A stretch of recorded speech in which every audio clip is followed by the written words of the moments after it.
2012 Elite Ice Hockey League playoff finals between the Cardiff Devils and the Nottingham Panthers. We're live from the National Ice Centre here in Nottingham. There's not a seat to be had. It's a sellout with fans from all over the league here for a fantastic weekend of ice hockey. They've all enjoyed themselves, folks, and I know you're going to enjoy this one at home. Both teams arrived early, soaking up the atmosphere and preparing for one last massive game of ice hockey.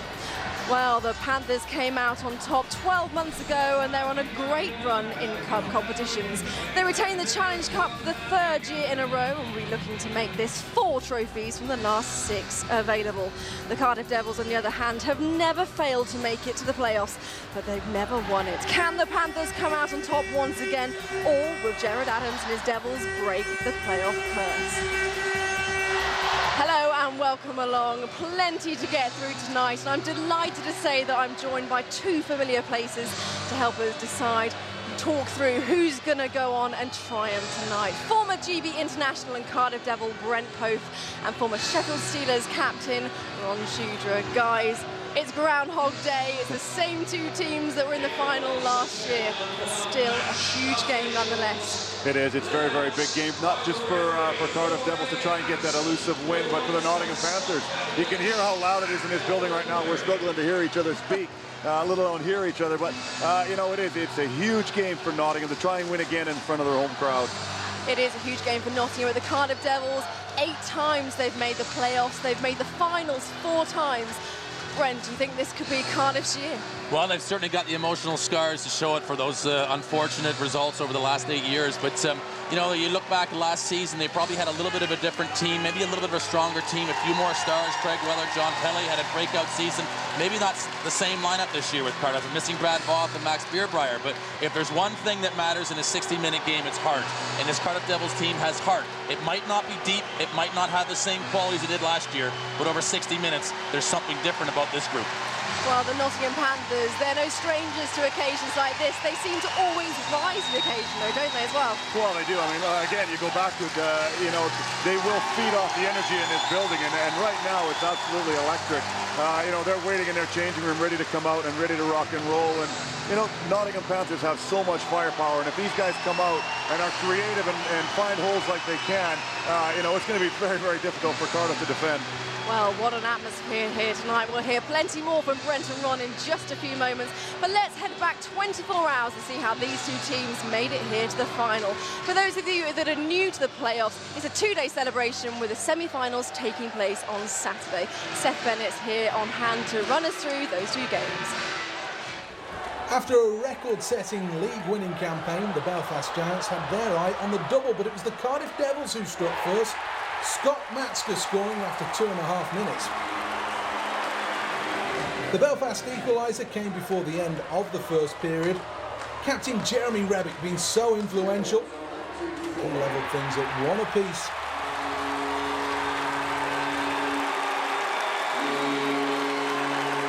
Cardiff, though, were undeterred and they were to retake the lead. Good work from Scott Matska before eventually Scott Dobbin was there to finish and make it 2-1.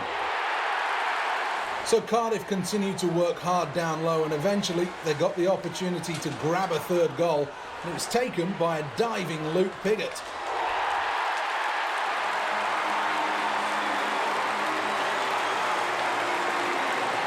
With under 5 minutes to go, Belfast knew that they had to get another goal, and eventually they did. Aaron Clark at the back door to convert.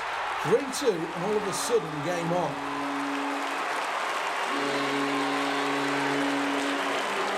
Time was ticking down for the Belfast Giants, and they were throwing everything at the Cardiff Devils. And this was a moment of controversy. The puck sneaked past Stevie Lyle, and there was the big figure of Mike Hoffman to reach around Lyle and just push the puck over the line before the net came off its moorings. After a scoreless extra period, it came down to penalty shots.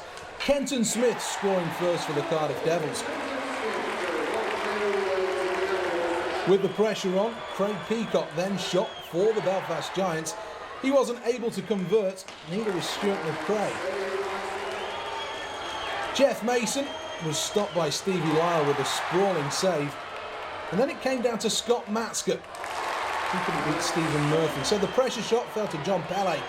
He misses, and the Cardiff Devils, much to Stevie Lyle's delight, move on through to the playoff finals for a third successive season. Celebrations on the ice and in the stands. Cardiff with the extra time to prepare the final piece of silverware of the season.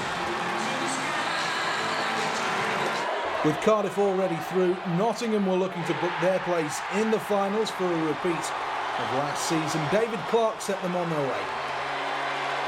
As time ticked down in the first period, emotions just started to fray a little as David Alexander Beauregard with one chance got a little caught up on the boards, and all of a sudden he and Sylvain Cloutier began to grapple with one another, much to the disapproval of the referee. Into the second, and it was the Panthers who found their stride. Mark Levers with the wrist shot to make it 2-0. And under a minute later, it was the Panthers again. Picking the puck up down low, there was an opportunity. Eventually it broke to Sammy Ryanen, and he had no problems making it 3-0. 3-0 up and really in cruise control, but there was a bit of fight left in the Stingrays, and they themselves managed to cut the deficit through Jason Silverthorne. But Nottingham didn't wait long. David Clark with his second of the game to make it 4-1. And Clark was to go on to score a hat-trick in another influential performance. Nottingham continued to press, this time Rhett Gordon taking all the time in the world. Another fine finish from the former Sheffield Steeler, who'll retire after this weekend. Nottingham really pressed forward and they continued to get chances. This time Matthew Myers picking up the pieces. While Nottingham were caught slightly on their heels, and a slight mistake from the goaltender allowed Derek Campbell in to score. And he assisted on the first goal and scored a hat-trick against the Steelers the week before. He really was in some fine playoff form. It didn't take the Panthers long to respond. Clark involved again, picked out Myers behind the net, and he was to return the favour as Clark picked up another hat-trick on Final Four weekend. And there was still plenty of gas in the tank for the Nottingham Panthers, who continued to press. This one though, Boucher would probably want back. David Alexander Beauregard getting the credit for the goal, and Nottingham continued to press. This time a long shot, eventually deflected home. Robert Lakovic taking the credit, and there was still time for another from the Panthers. Jordan Fox, so influential in the regular season, making it double digits. As time ebbed away, one final goal for the Hull Stingrays. Player coach Sylvain Cloutier capping what's been a good playoff campaign. A disappointing semi-final for Hull, but the Nottingham Panthers once again progressed to the final and with a chance to do the double. Well, no surprises there that Nottingham beat Hull, but still a great achievement for Stingrays, making it to the final four from 7th position. And Cardiff making it to the final, the Belfast Giants beating them. That's a bit of a shock. They were. I mean, you look at Hull getting by Sheffield. I mean, Hull came out and they played very, very well against Sheffield. Unfortunately, couldn't carry it over to this weekend. You got Cardiff coming out and knocking off the first place team in the league, which not a lot of teams have done. So give both of those two teams an awful lot of credit to get into this weekend. They had to work very, very hard and do very well to get here. Brent, let's talk a bit about Gerard Adams. He is slightly injured, isn't he? But we are going to see him on the ice tonight. Well, he took a knock yesterday, and you're going to have to take the horses to pull Gerard back to be able to play today. He will play today. There's no doubt of that. He's struggling. He's got a knee injury, but Gerard Adams has been with his club for 7 years now, and he's a big reason why this team continues to get back to this playoff weekend, game in or year out. And although we haven't won it yet, if Gerard Adams is going today and giving everything he's got, he can maybe be the difference for the Cardiff Devils today. Okay, well, the lights are up here, so that can mean one thing we need to hand to our commentary team for this evening. It's Dave Sims. Guys, it's becoming a habit, you two here at the breakfast table. We'll talk about the two semi-finals first. G, yours was a battle. You looked like you got it won, then almost lost it, and then won it again. Yeah, it was a tough game. I thought it was extremely hard. I think Belfast are, probably the best team in our league, and I think we got a little bit of fortunate in with a few breaks, and we do like to make it interesting. And it was our first shootout win of the year, which was really good. But I thought we deserved to win. You picked your moment for your first shootout, didn't you? Yeah, well, it's kind of an awkward way to win because it's just a one-on-one situation, and you do need a little bit of luck, and you need your goalie to come up big, and Stevie came up really big with 3 good saves. Yeah. Your game, with all due respect to Hull, was pretty much what was expected, I think, from most of us. How was it going into that, knowing that everybody expected you to win and win comfortably? Well, I just don't want the guys to play nervous, so I try to instill that confidence in them and let them know that, hey, if you do your best and you play well and you make contact and you do all the little things, you should win this game. So they knew that going in, and they did a good job. They did indeed. How hard was it once the game was won at 4-1, 5-1, 6-1? Because you can't turn off, because you know this lot are waiting for you. You almost had to keep going, didn't you? Well, we play hard. I mean, we've got a pretty good group of thoroughbred forwards, and it's pretty hard to keep them in the stall, and they're ready to run. So I mean, even in the third period, we were trying to, keep the score down and keep it sensible, and they're getting chances at 2-on-1s, and they were capitalizing. So, but I mean, the scoreline wasn't indicative of the game, I thought. I mean, we scored from distance a few times, which was, uncharacteristic of Boucher, and some really terrible bounces going off Peasy's feet and things like that. That were really bad breaks for them.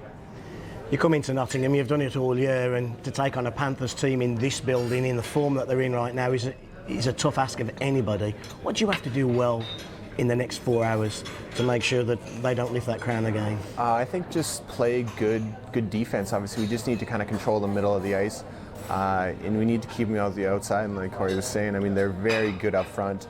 Their forwards are extremely skillful, so we can't have any odd man rushes coming back into our zone.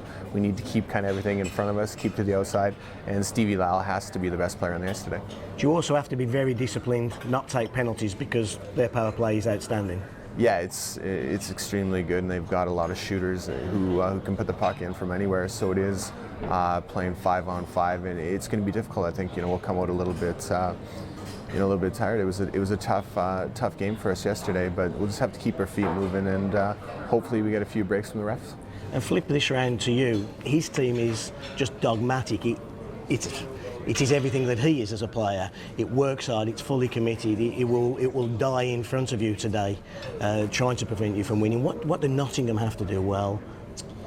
Well, I mean, G just said it. We're trying to create offense by creating speed in the neutral zone, and they're such a great, well-drilled team in the neutral zone trying to slow you down. If we create speed through the neutral zone, get into our forecheck, and obviously do a better job than Belfast did yesterday of penetrating in front of their nets. I mean, they had a big group of bodies who battled outstandingly hard yesterday to win that game, but we have to outwill them in front of their nets and work hard and win those big man areas. Is depth an issue as well? You have it. He hasn't at the moment. He's struggling for depth, but you've got quality all the way through your lines. Well, we've been healthy all year. I mean, we've taken credit. We have some great fitness trainer, and we've worked very hard at keeping ourselves fit, and a lot of luck as well. So, we've got some bodies. We've used our bodies pretty well. We've got 5 really capable defensemen who work hard together, and then even 9 forwards and leave spots in to help out as well. It's a pretty good, impactful lineup. And finally, Jay, isn't it about time you took the bridesmaid's dress off and went home with the prom queen? It's time you won one, isn't it? Hopefully, I think today. I think we'll just go like tomorrow. I think last year, I think we were a little bit apprehensive and a little bit uptight going into the game. Where this year, I think we're just enjoying the weekend. We weren't really expected to get through yesterday, so I think we'll just have as much fun as we can. And like Corey was saying, we'll just see what the result is at the end of the game. Credit to the sport, the pair of you. Good luck this afternoon. Thanks. Thank you. Well, there has to be one drawback, doesn't there, to making it to the playoff final as a coach, having breakfast with Dave Sims. Well, time now to take a break, but don't go anywhere, as just around the corner we'll have all the action from the 2012 Elite Ice Hockey League playoff final. Don't go anywhere, you really don't want to miss this.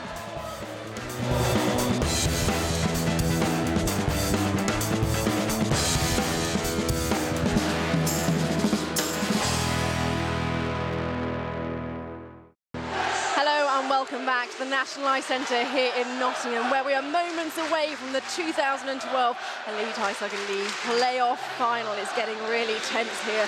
Well, it's time now to hand over to our commentary team for the evening. It's Dave Sims and Paul Thompson. Thank you very much, Anna. Wow, it's exciting here at the NIC. The Cardiff fans, there's some Sheffield fans, they're not too happy, but the Nottingham Panthers fans have packed into this building. It promises to be a fantastic final. The Cardiff Devils line up as follows, and Paul Thompson, Stevie Lyle, as always, key to Gerard Adams' side success. He had a big playoff in the quarterfinals against us, David, yesterday in the semi-finals, and I noticed as well Chris Frank's back in the lineup today. He's been missing for the last 3 games, and we'll see if he plays any part. Luke Bigger got an all-important goal. They're not very deep up front, are they? They're going to require a lot from players like Scott Matska. He was outstanding. I thought he was the best player on the ice yesterday. The only thing is, David, these guys have been playing 4 or 5 minutes a game more than, if you like, the top players on the Panthers team due to their depth, and they're going to need everything from them for this last game. And of course, it's not like they're just taking on any old team. It's the Nottingham Panthers in their own building. Corey Nelson, an outstanding job again in the playoffs. Well, these are a team that they turn up on the big nights, on the big occasions for these cup competitions, and, you know, Corey's led them all the way.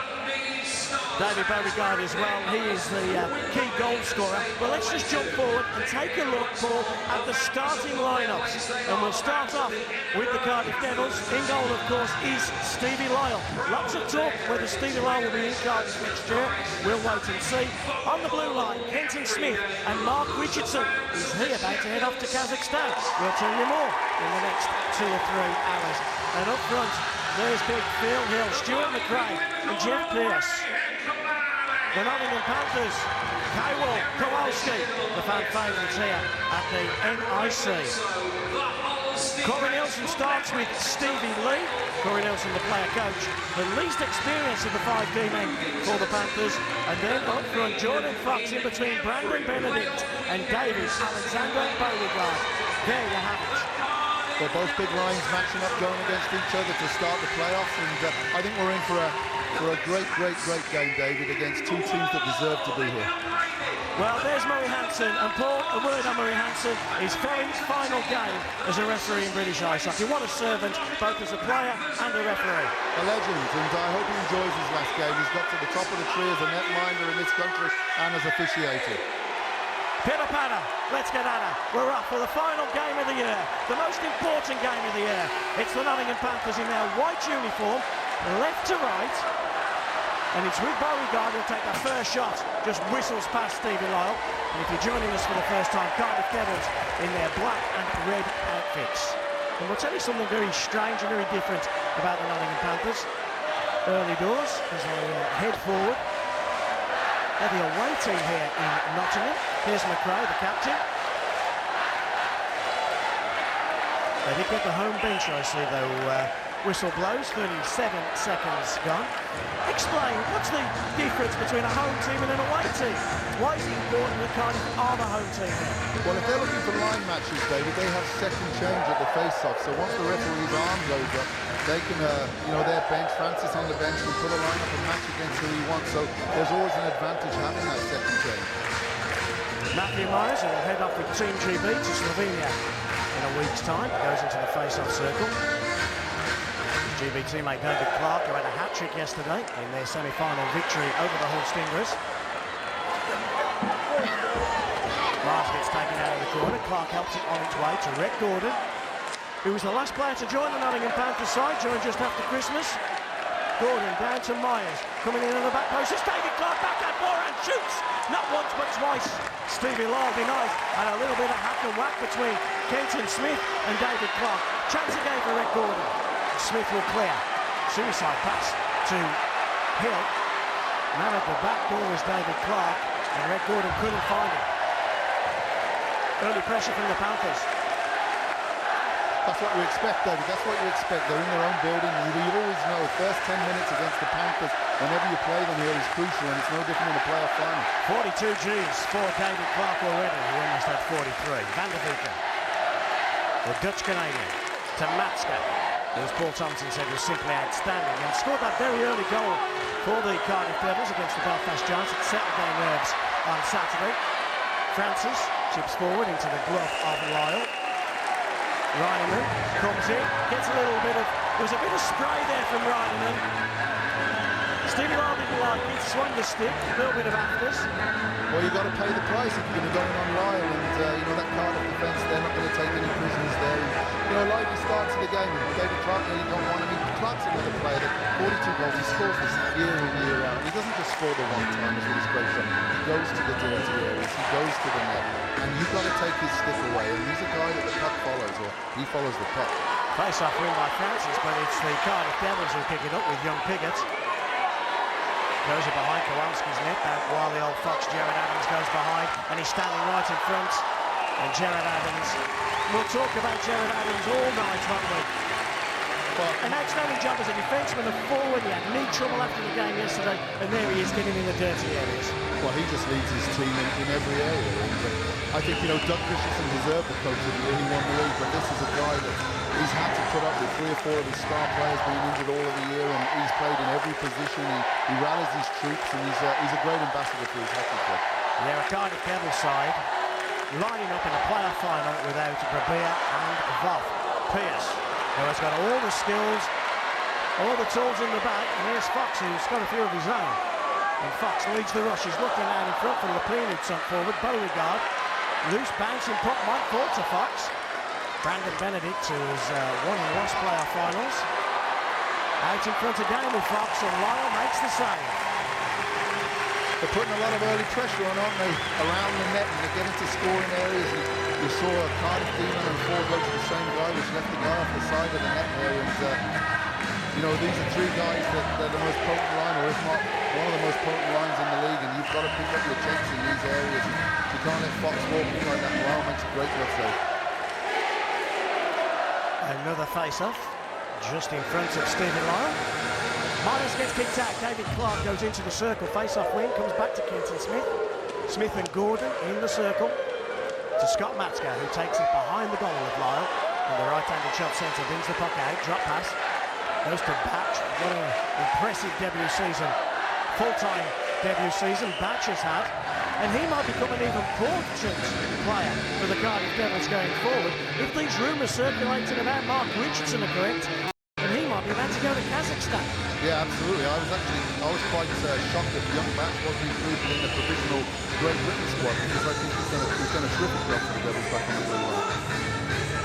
Always the place for rumours. The playoff finals, we'll give you loads of them that we've been hearing as the weekend goes on. David Clark chips into Red Gordon's corner. Gordon tries to give it Clark back. Van der Beeken had come across. Davis chips off the glass and out. Yeah, there's another young lad, Davis. He's been thrown into plenty of ice time. He's centred that 3rd line this year, and he's done a terrific job. He's not a big guy. He's got a great big heart.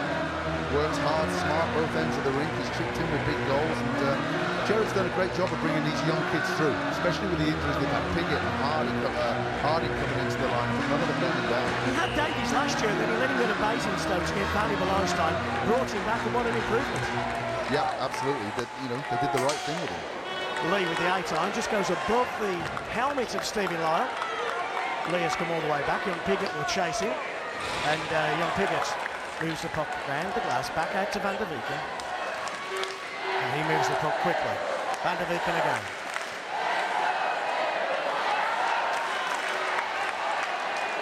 Jared Adams just gets a tip on it. Piggott again.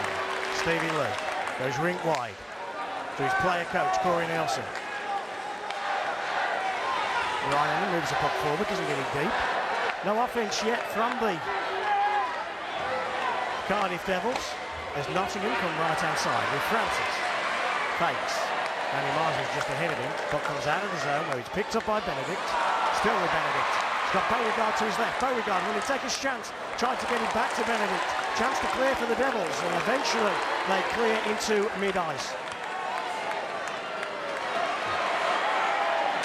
Fox runs like a train into Van der Beeken. Long shot comes from the outside. Myers, Fox again. Hill, weak on it. Benedict picks it up, gets the shot.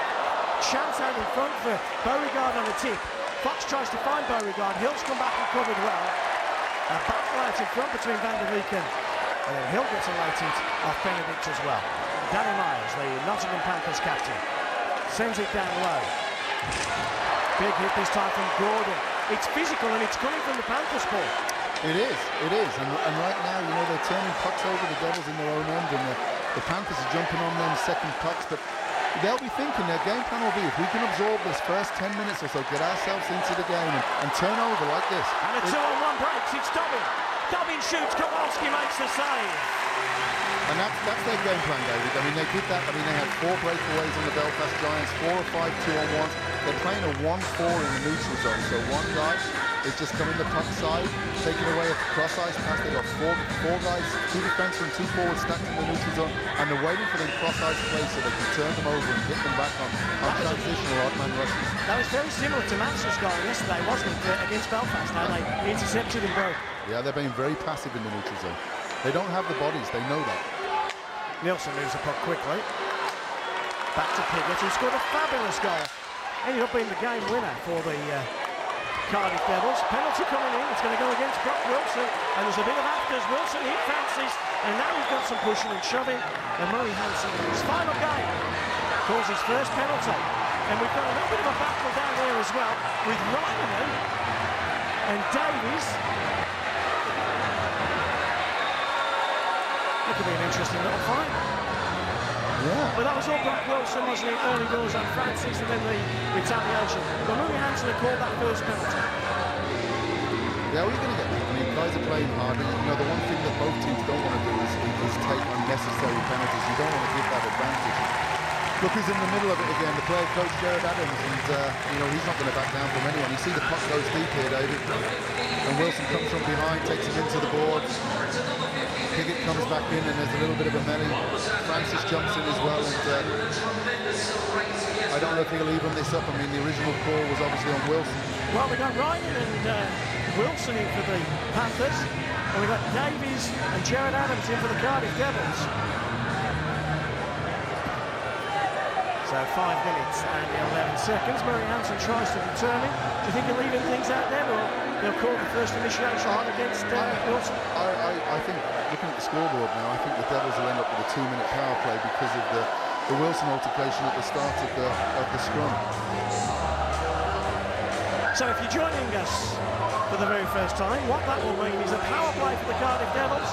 They'll keep their 5 players out onto the ice against 4 of the Nottingham Panthers. That will be for a 2-minute period. Jared Adams having a little chat with the timekeeper. Murray Hansen has his arm in the air. And we're ready to go. Final 4 power play then for the Cardiff Devils. The Devils need McRae and Pearce going for the time. You know, they're big players, big game players from they're comfortable in possession on the power play. And face-off with Francis on McRae, chipped out by Gil Lepine, kept in by Kenton Smith. Smith only gets it as far as Lepine, and he sends it 200 feet.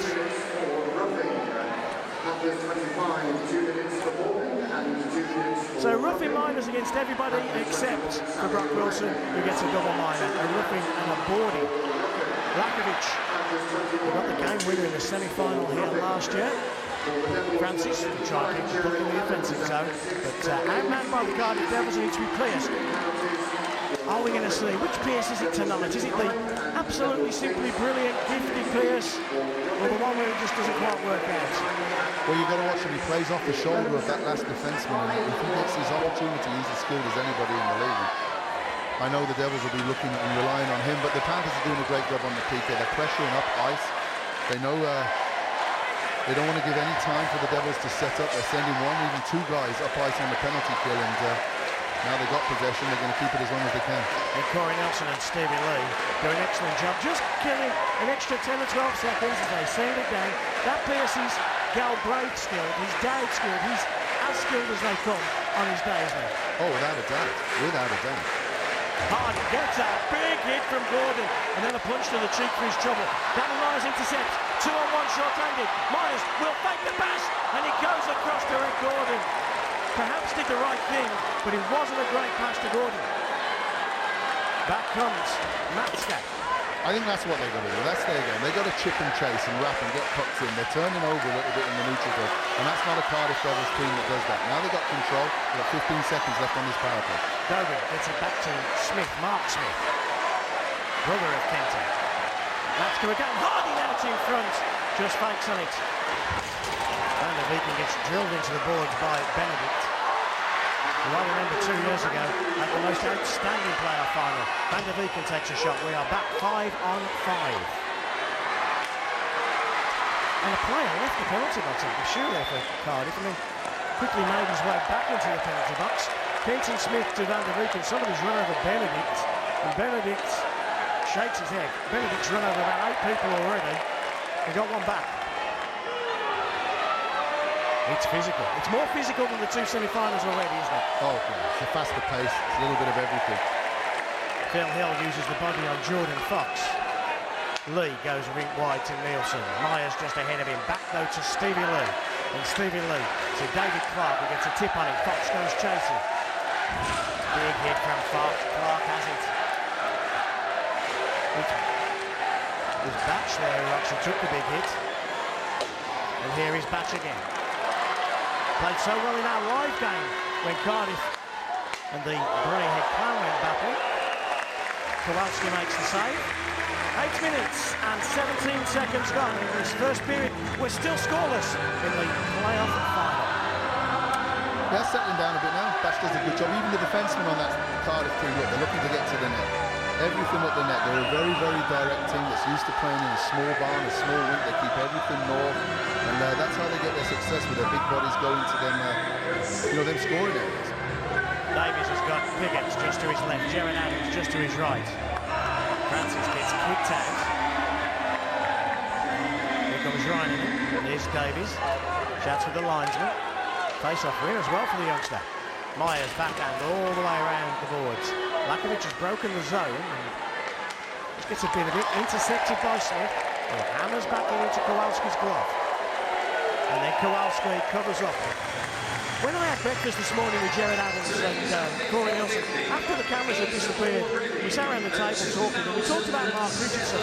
And Corey Nelson was saying how impressed he was about how Mark Richardson has changed his game, and he jumps into the play a lot more. He's a lot more confident. And you can see Batch already starting to do that. It's not done. Well, I think they're two, Richardson's probably the most elite British defenseman there is now, and he's come on an abundance over the last couple of years, but Batch has impressed everybody in the league this year. There is Richardson. He just took that shot, intercepted before he got to Kowalski. Harding does a good job. Matska gets it back out to Smith, who takes the shot, and Kowalski makes the save. Lee with a little bit of afters with Dobby. How important was it to have Smith back in the line, missing for so long? Well, you've got Revere's been out, Vast's been out, 2 big bodies, 2 power forwards for these guys. And Smith's been out the majority of the season. And, Adams and the Cardiff Devils, they haven't moaned, they haven't grown, they've got on with it. And Dobbin throws one at the net. Deflection by Harding. Smith rims it in, collected though by Corey Nelson. It's caught on the puck a little bit. A bit of pressure from Cardiff and Nottingham, who have had all the pressure. And now on the back foot. Well, this is the Devils' game, David. They have to get pucks low. They have to take them to the net. Richardson. Dobbin. Far one through traffic. Gets a second bite of it. And a penalty against Nielsen. Dobbin had pulled the trigger. Was just about to go on the backhand. With his second bite of the cherry, Corey Nelson heads to the penalty box. The Devils are about to go on the power play. You can see how direct they are again. They get the puck, they get it to the net, they're following the puck, following any rebound. Corey gets, well, that's a good penalty. The guy's in on the goalie on a 1-on-0, and he's got a stick on him, and the right call by Murray, and another power play for the Devils. Face-off win by Francis. He hasn't lost 2 minutes. Power play time though for Jared Adams' side. As they clear 200 feet down behind the goal of Stevie Lyle. It's connected by Smith. Francis chases him, reverse pass to Van der Beeken. Van der Beeken's in a bit of trouble because David Clark had come from nowhere and just pressured. McRae. Still in McRae. McRae goes again. Still McRae. Big hit comes in from Wilson. Francis is going to try and clear. It's a great kill, isn't it, at the moment from the Panthers? They're going to break. Danny Myers is a spare guy. And Stephen Lawler put his hand over it. He's lost it, now he's got it back. And there's a little bit of pushing and shoving. Yeah, I can see the Devils coaching staff making a little adjustment there on their entry. And they're coming hard with 2 guys every time. Every time. They're playing a 1-1-2 penalty kill, and they're coming hard, and they're not looking to let them set up, and they may have to make an adjustment on their power play breakout, which beats their first 2 guys out, and then, you know, they might be able to get an odd man rush, a 3-on-2 coming the other way, but right now the PK is winning the war over the power play. So the penalty kill with 1:12 remaining in the first period. Richardson makes that long play, and icing will be called. So 9 minutes and 46 seconds remain in this period. There is Mark Richardson. No surprise that teams abroad are looking at players like him. Well, you know, when we were away with GB last year, I mean, you know, Ben O'Connor ended up getting a great move to Kazakhstan, and I've heard he's had a tremendous season. And Mark was one of the standout defensemen for the programme last year. So, you know, it doesn't surprise me that European teams are starting to look at the British talent around, you know, that plays in the Elite League, and these guys are getting their opportunities. There are agents, scouts, and coaches from European teams already in the NIC looking at players. And a state agent. I can see Chris Ellis downstairs. He's speaking with Paul Aiden, the former Nottingham Panthers hero, player, coach. And we're going to find out what they have to say next break in play. Here's Ben Davies before that. 30 seconds left on the power play. Here's Davies again.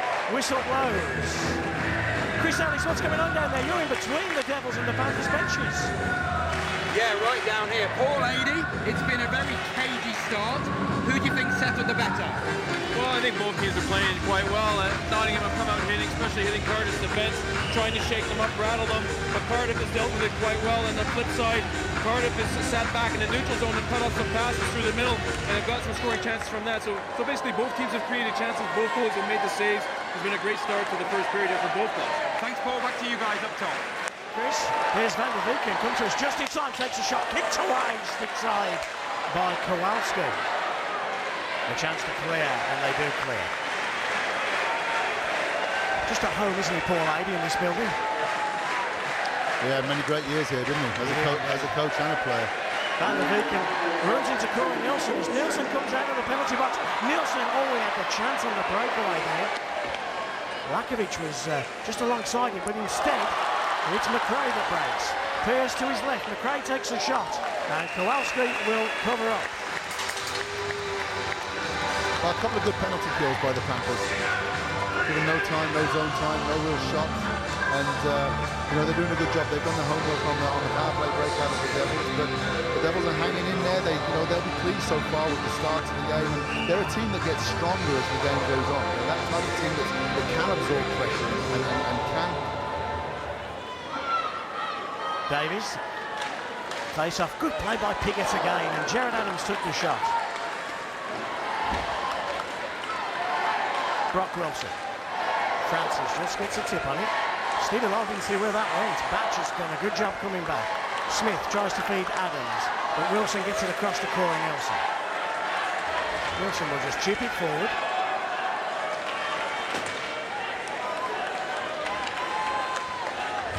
Jared Adams again.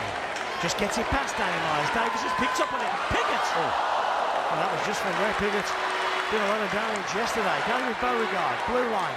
Drop pass. Fox. Beauregard again. Fox drives the net. Intercepted by Mark Richardson. Benedict. Beauregard. They cycle so well, don't they, this line, and move the puck quickly. Quick feet. Davies has got a dig in there with Benedict. Beauregard does a good job. 3 down low. Here's Fox. Benedict's right in the crease, right in front of Stevie Lyle. Danny Myers went on his stick and he lost that. Piggott breaks left-hand side. Chips it into the right-hand corner. And Harding will go and chase it. Matthew Myers gets there first. Danny Myers, not related to Matthew Myers. Intercepted, weak by Matthew Myers. Myers now, red line. Hits Gordon. Gordon drives. Right-handed shot goes glove side. Low on Stevie Lyle. The puck rebounds all the way around the rink. Dobbin goes chasing. Big hit, Dobbin! Well, that's the side of Devils' game, isn't it? They want to get on the forecheck. They want to make them big hit. They want to work the D of the Nottingham Panthers. Smith comes back as the game goes on, and there's another penalty. And it's going to be Dobbin. And Dublin on the cross-check goes straight into the penalty box. The Panthers go on the power play. And I was speaking to Jared just after breakfast again this morning, David, and you know the one thing that he was saying that he just doesn't want to get caught up in a situation where they're killing penalties because they know how potent this Panthers power play is. 6:48 to go, first period. A 2-minute 5-on-4 power play for the Nottingham Panthers. And I think it's fair to say this Nottingham Panthers team probably has the best power play when it's gone in. It moves the puck, it has so many options, and so many times it ends up on the stick of David Clark. Well, you know, I mean, if he gets a sniff, he pops out into these little areas. He can one-time you if he plays on the umbrella on his offside. He pops into them holes there when they work their down-low plays. Nielsen to Clark, poor pass. Clark off the glass to David Beauregard, who won the goal scoring award in the Elite League. 39 goals for David Alexander Beauregard. Phil Hill runs into Clark and bounces off him. Very often banks off Phil Hill. Good work again by the Cardiff Devils, this time with Stuart McRae. He's all over Corey Nielsen, but the experienced player coach of the Panthers now feeds Reinemann to Jordan Fox. Fox looks for some options. Has an option at the back door. Long has to come across his crease and make the save. Back to Clark. To Reinemann. To Clark. Reinemann. Traffic in front of Lyle. But a poor pass from Reinemann. A good kill. Couldn't control it. A lot of pressure as well from Cardiff. Well, good sticks. Taking away passing lanes through the middle and playing guys tight on top. They know they want that big shot from up top. In the small rink at home, Cardiff can really press. They can't do it as easy on this big ice, can they? No, the end zones here are way bigger. Brandon Benedict tries to cut to the middle, but Matska has it. Good play again by Matska. Big hit comes in on Matska this time, and he rides it well. And again, Ian Davies on Wilson. Francis moves the puck forward. We'll chip it in. Smith takes a big hit. That Benedict's everywhere. But the Cardiff Devils just intercepting and blocking shots again. Just totally committed. Well, you know you're going to get that off the Devils. You know you're going to get that off the Gerald Adams team. And again, I think both penalty kills are winning awards against the power plays right now. Both teams are pressuring up ice. Both teams are jumping hard on the puck carrier on top of that umbrella and giving no time and space away. Every time I speak to you about a power play and a penalty kill, you say to me, the power play has to outwork the penalty kill if you like to earn the right to play with the extra player. Well, if you don't, I mean, if each penalty kill is going at another 10% more, you cancel each other out, and your power play's got to be your hardest working unit. De La Pine chips in. Lyle just puts his stick on it. Myers goes ring wide on the plea. David Clark, as the Cardiff Devils are back to full strength. Dobbin back out onto the ice, and there he is. He makes an important pass to Jared Adams. Dobbin then collects the puck. It's out in front. There's a chance. Big shot comes in. Just goes over the glove of Kowalski. Another chance, this time for Smith. Kenton Smith has scored that all-important penalty shots against the Belfast Giants on Saturday afternoon. Forces the save from Craig Kowalski. G had his kitchen wedge out there, didn't he?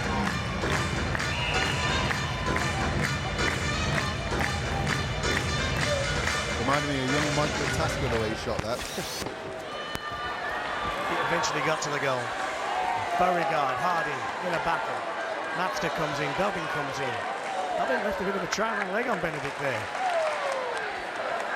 Batch. Oh, he made the play to Harding and Harding hadn't read it. Jordan Fox read it. Steals the puck and then brings it down the right-hand side. Clark tries to intercept, but the puck comes out into the neutral zone where Lee will feed Corey Nielsen. He chips behind the goal of Lyle, picked up by Smith. Mark Smith, who started his British career with the Edinburgh Capital. David Clark.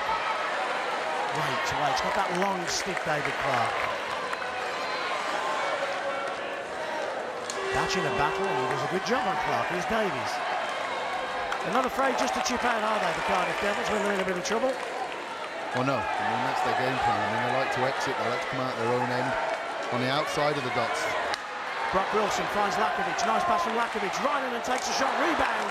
And Van der Beek got there first and cleared. That's exactly what you need defenseman to do that.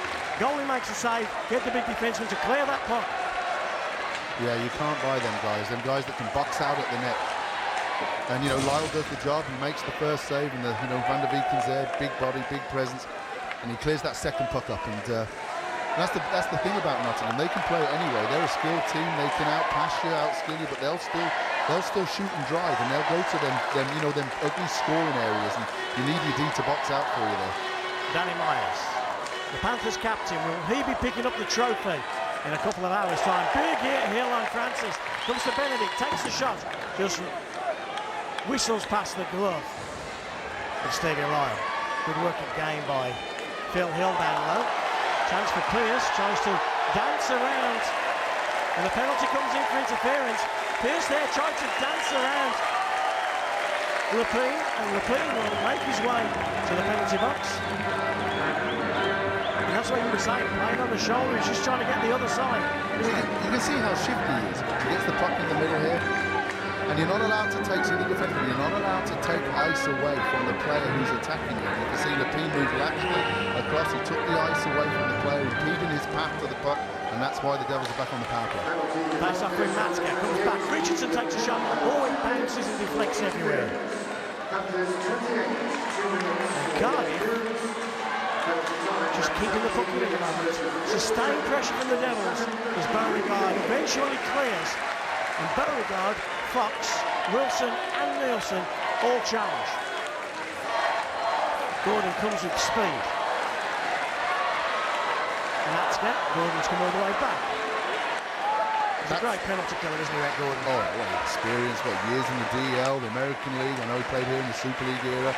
I think he's been a great pickup from after the Panthers lost Harima, who was a fantastic talent. He's an old head that's come in and been a big part of where they've been in the last couple of months. Long shot from Stevie Lee. Stevie Lyle then covers up. Francis comes in, so does Lakovic. Bit of pushing and shoving. I think the Devils have got to get the puck to Matthew a little bit earlier on their breakout, especially on the power play when they're coming through the neutral zone. He's a guy that sees the ice, he sucks players into him, and he can make them dishes on his forehand and his backhand. Sometimes when you've got nothing done, what Stevie Lee just did then, he's got your face up in a really prominent position. Perfect play. Here come the Devils. Led by Van der Beek, a long shot, bounces off the backboard. Pierce just going to get there first. Good work from Brock Wilson. Cleared down behind Lyle, or in front of Lyle goal, but Van der Beek, who, if you kind of trouble him and really press him hard, you feel you might have some success. Well, he's a big, solid defenseman. I mean, he's not blessed with the quickest feet in the world, and you can see what the Panthers' game plan is. Here's a man who has got quick feet. Pierce, Lee's all over him. Pierce does a good job. Leaving it then to Phil Hill. McRae, back to Hill. He rides the check from Myers. Myers clears. And it bounces off the skates of David Beauregard. Beauregard fell to his cheek. No penalty call by Murray Hansen. 40 seconds left on the power play. Matska, drop pass, Jared Adams. Stevie Lee just stood in the lane and blocked the shot. You know what, it's coming to a 0-0 first period. You think we might have been cagey. It hasn't really been cagey, has it? No, both teams doing a great job in the neutral zone. I mean, they're making it hard for either team to get entry. I think it's been a very, very fair period so far. There are a couple of scoring chances, half scoring chances. I wouldn't say great ones. Both teams are keeping their offensive teams against them onto the outside. And game of chess right now, and you normally find that sometimes in the finals. So you think it's going to be gun-ho for the first 20 minutes when teams are feeding each other out. As the game gains ground, you see the actual tempo rising. 12 seconds, last chance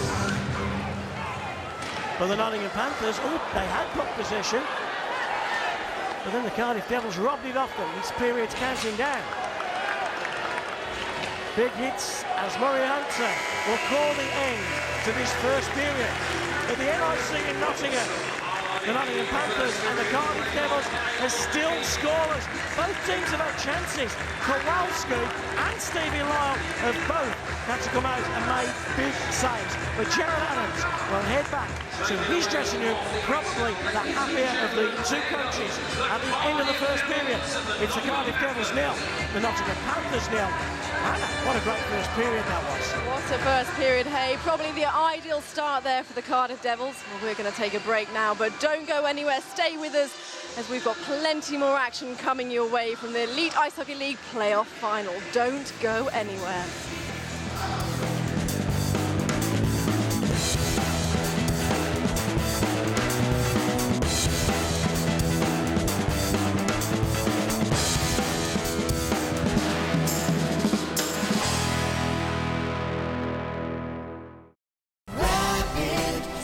Sponsors of the Elite Ice Hockey League on Sky Sports.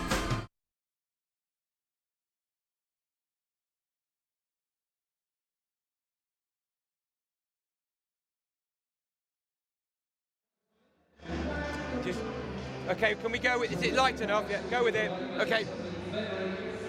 Mark, what do you think of that first period? It was really tight, wasn't it? Yeah, it was very tight. Obviously, both teams kind of feeling each other out, and chances at both ends, you know, right at the start. But I think both teams would be happy, you know, to go in after the break and know where they're at. Okay, we're not across it. If you start again.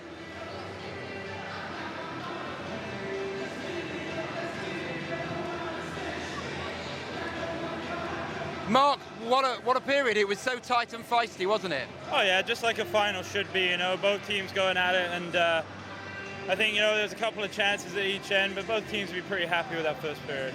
If you go back to the Cardiff dressing room, what sort of things will Gerard Adams be saying? Just keep going, keep chipping the puck, you know, that's where we were successful yesterday, and we got to pick it up a little on the power play there. Ice was getting a bit chippy near the end, but we know what we got to do. It's just surprising. It's like, what, 60-plus games in the season? No one really looks tired out there. They're really good going. Oh, no, the adrenaline takes over and everyone's ready for it. You know, maybe in the third period, you know, you see guys start getting tired, but right now everyone's flying. Thanks, Richie. I'll let you get back to the dressing room. Thanks, Ed.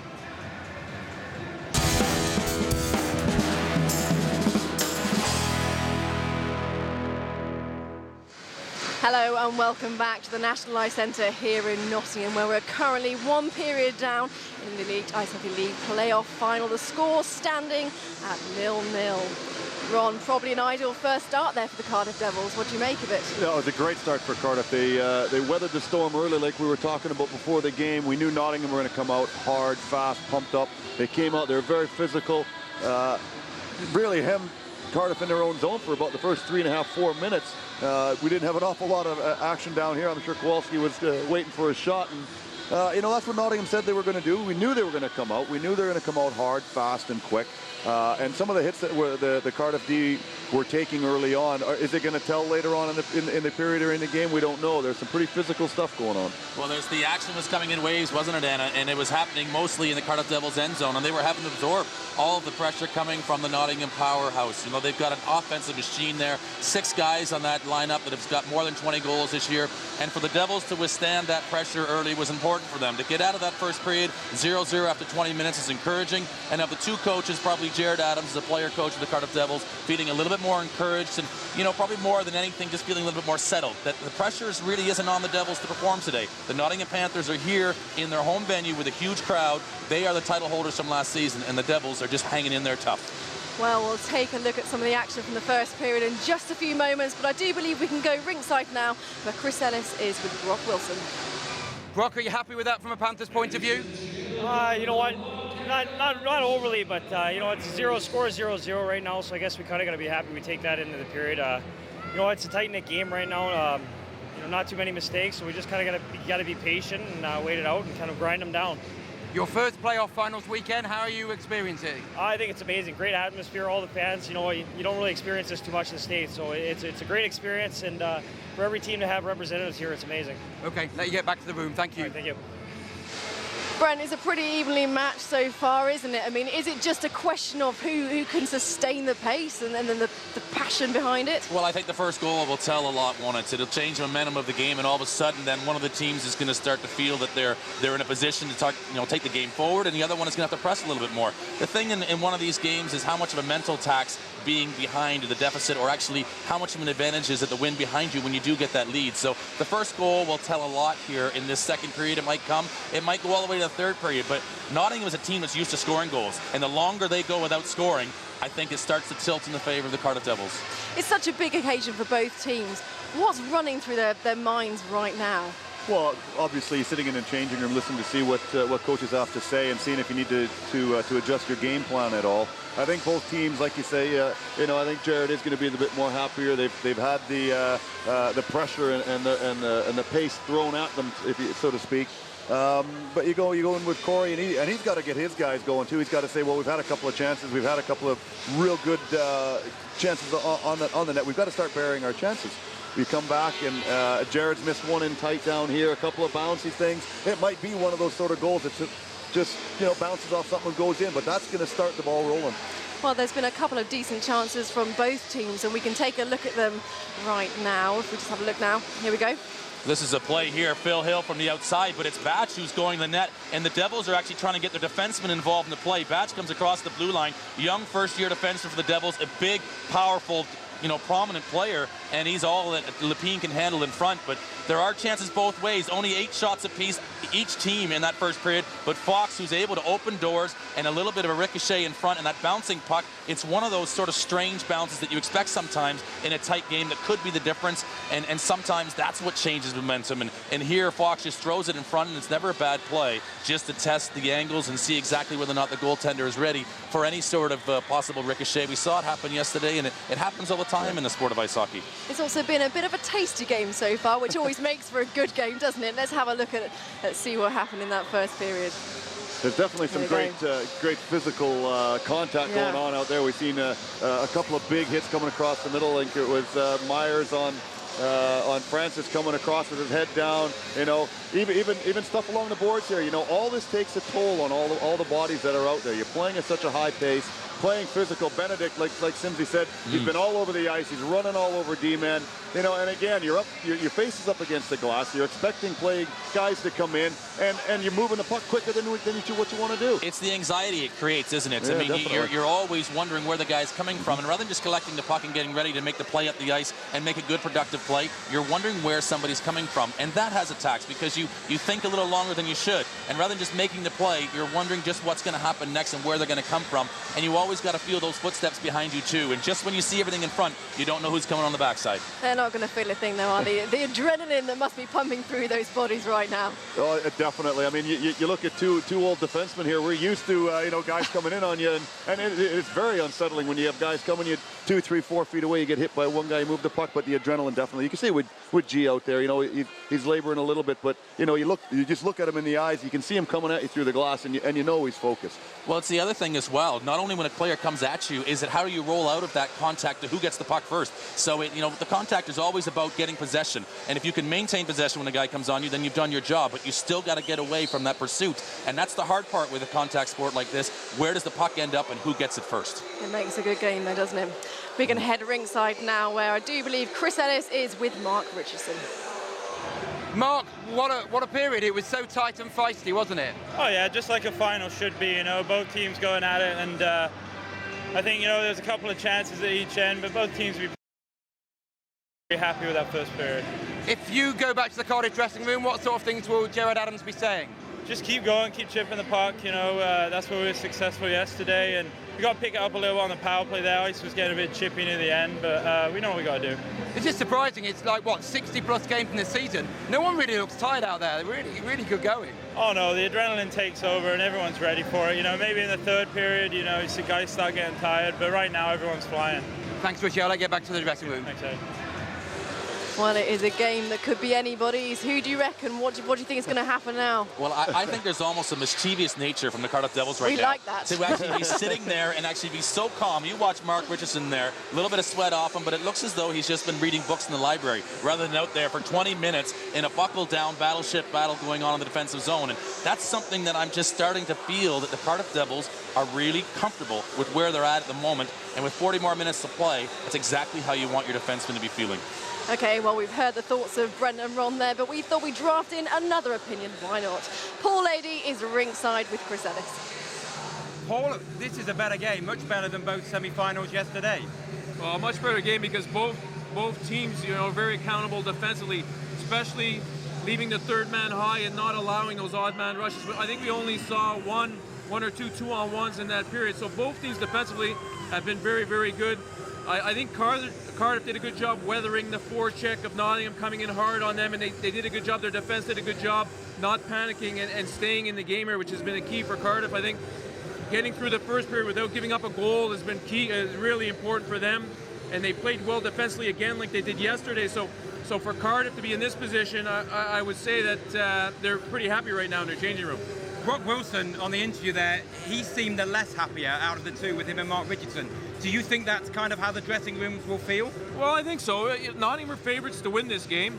Cardiff are the underdogs, so Cardiff can play a little more relaxed without so much pressure. And I think it was an even first period, but I feel that Cardiff not giving up a goal and coming out of this period, not giving Nottingham that momentum, getting their fans into the game, I think they'll be very, very positive in their room for Cardiff. And what does one of the teams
breakout plan for that? And when teams come hard, Doug Christensen did it all year with the Belfast Giants. You've got to go hard to pucks, and that one pass or that one play, set play, can beat two guys out, and then you can gain the zone and you can get control. And I think both teams have done a great job of pressuring up ice with the penalty, so you don't get any zone time.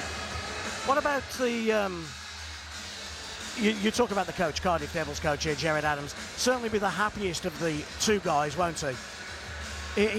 He'll be more satisfied being back in that dressing room that his team have not done enough, but have certainly, you know, weighed that storm that is the Nottingham Panthers in the first period.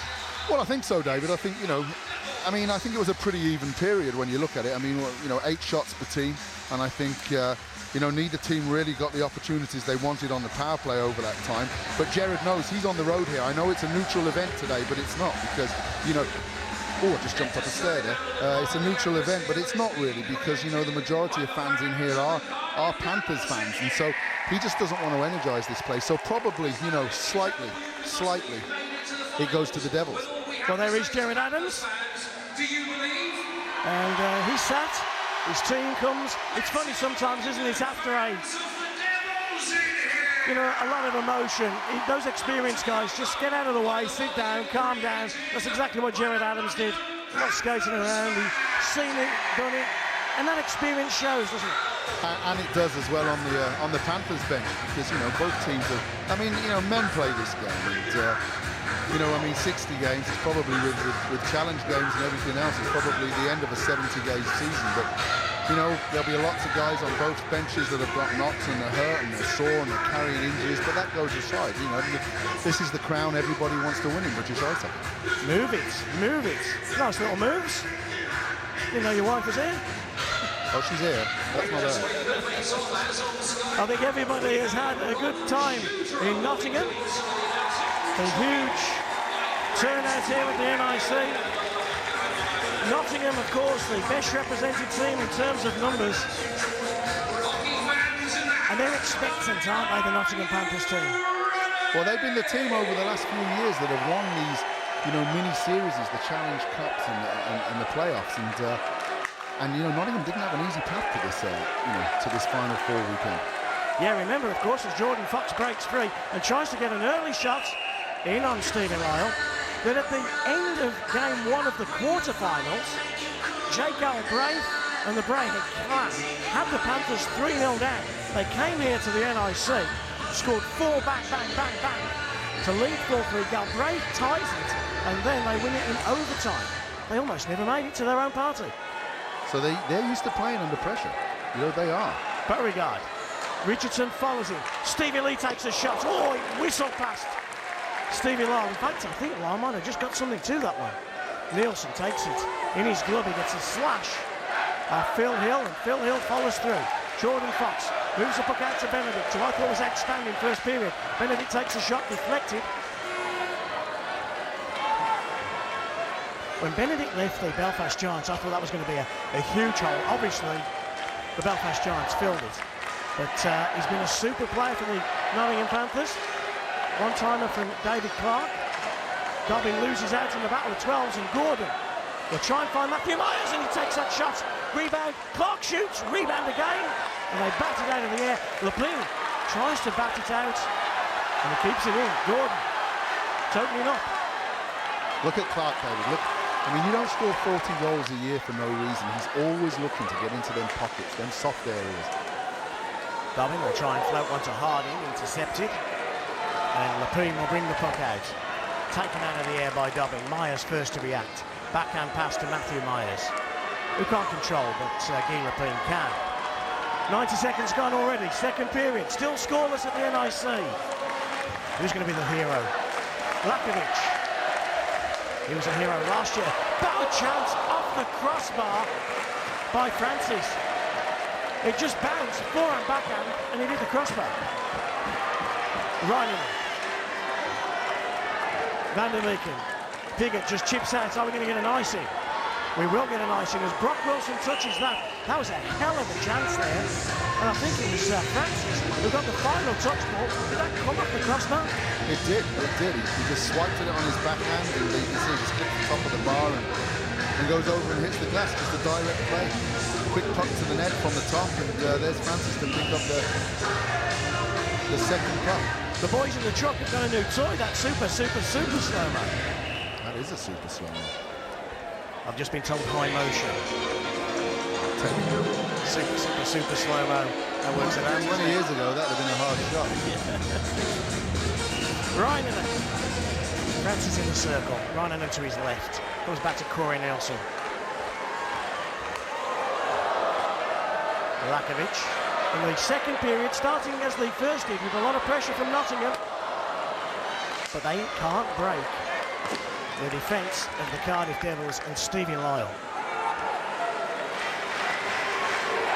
Nielsen, Jared Adams comes in, and the two breakfast buddies from the morning are battling it out in the corner. He comes in for a ton of criticism, doesn't he, Corey Nelson? But he's a fighter, he's a warrior out there, and he's a battler, isn't he? And he's a winner. You know, and he's won here, and he's been under pressure here at times. I remember a couple of years ago, and there was a lot of rumours that we were playing and we were 2-0 up, and he put himself at centre at the end of the game, and I think made the assist to make it 2-1, and he scored the 2-2 goal. And you know, he's a guy that, you know, he's not everybody's cup of tea, but I've got to like him, I've got to respect him.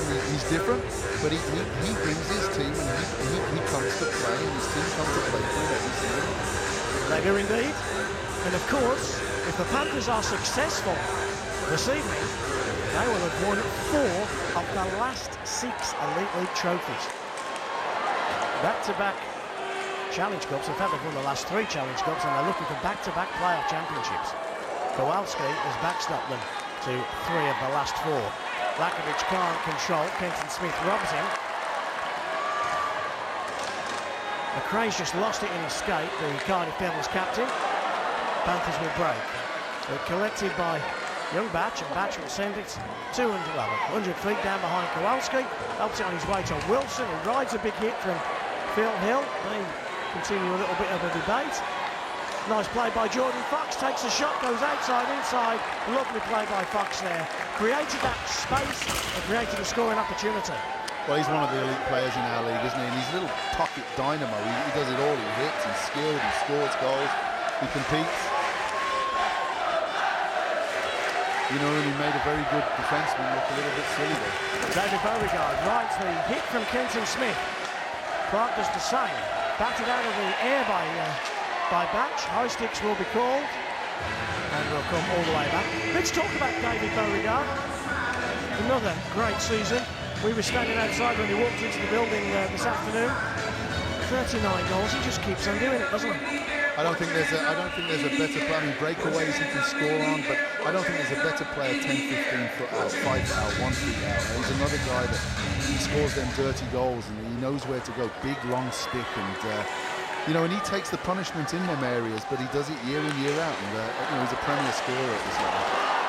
Here's Dottie, looks for the first one tonight. Kowalski makes the save. He's made so many this year. Might have to make another one here off Matska. Pigaser drove the net. And Kowalski does make the save, then he bobbles out. And Nielsen gets involved with young Hardy. Couple of chances there for the Devils. Whether it's play to the wall, little chip to the middle. I think someone gets a stick on him. Wilson just gets a stick on Dolly. Actually, I'm surprised that wasn't a call there. That's an interference, you know, he's got his stick, that's a hooking call, interference call, whatever you want to say, holding call. Might have been on the blind side of Murray there. They're lucky to get away with that, the Panthers, but good scoring chance. As we said, referee Murray Hansen in his final game. And he holds that unique record of representing his country, both as a player and a referee at a Paul Ray World Championship. He's a top guy, man. Top guy. Davis will try and drive out in front. Piggott, who got that huge goal yesterday. We need to look to keep people like Murray Hansen in the game, David, you know, for all his experience, his playing and officiating experience. Lapine will fire off the backboards. Chance from close range. Instead of I got across his crease well. Davis. Just offside is Frank. Here's an interesting one. Frank back in the lineup, didn't play in the semi-final against the Belfast Giants.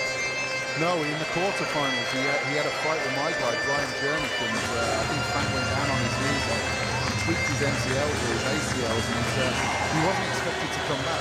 But you know, if you can go out there and he can just 2-3 shifts of field, he's a big boy, he's a defenseman, but they put him up front and he can rock those. Well, he just buys some minutes, doesn't he? Here's Benedict. No penalty called again. Yes, there is a penalty. On the Cardiff Devils, Benedict got a little tug. The Nottingham Panthers are about to go on the power play. And it's a slash. Nottingham go on the one-man advantage. Here comes that slash on Benedict.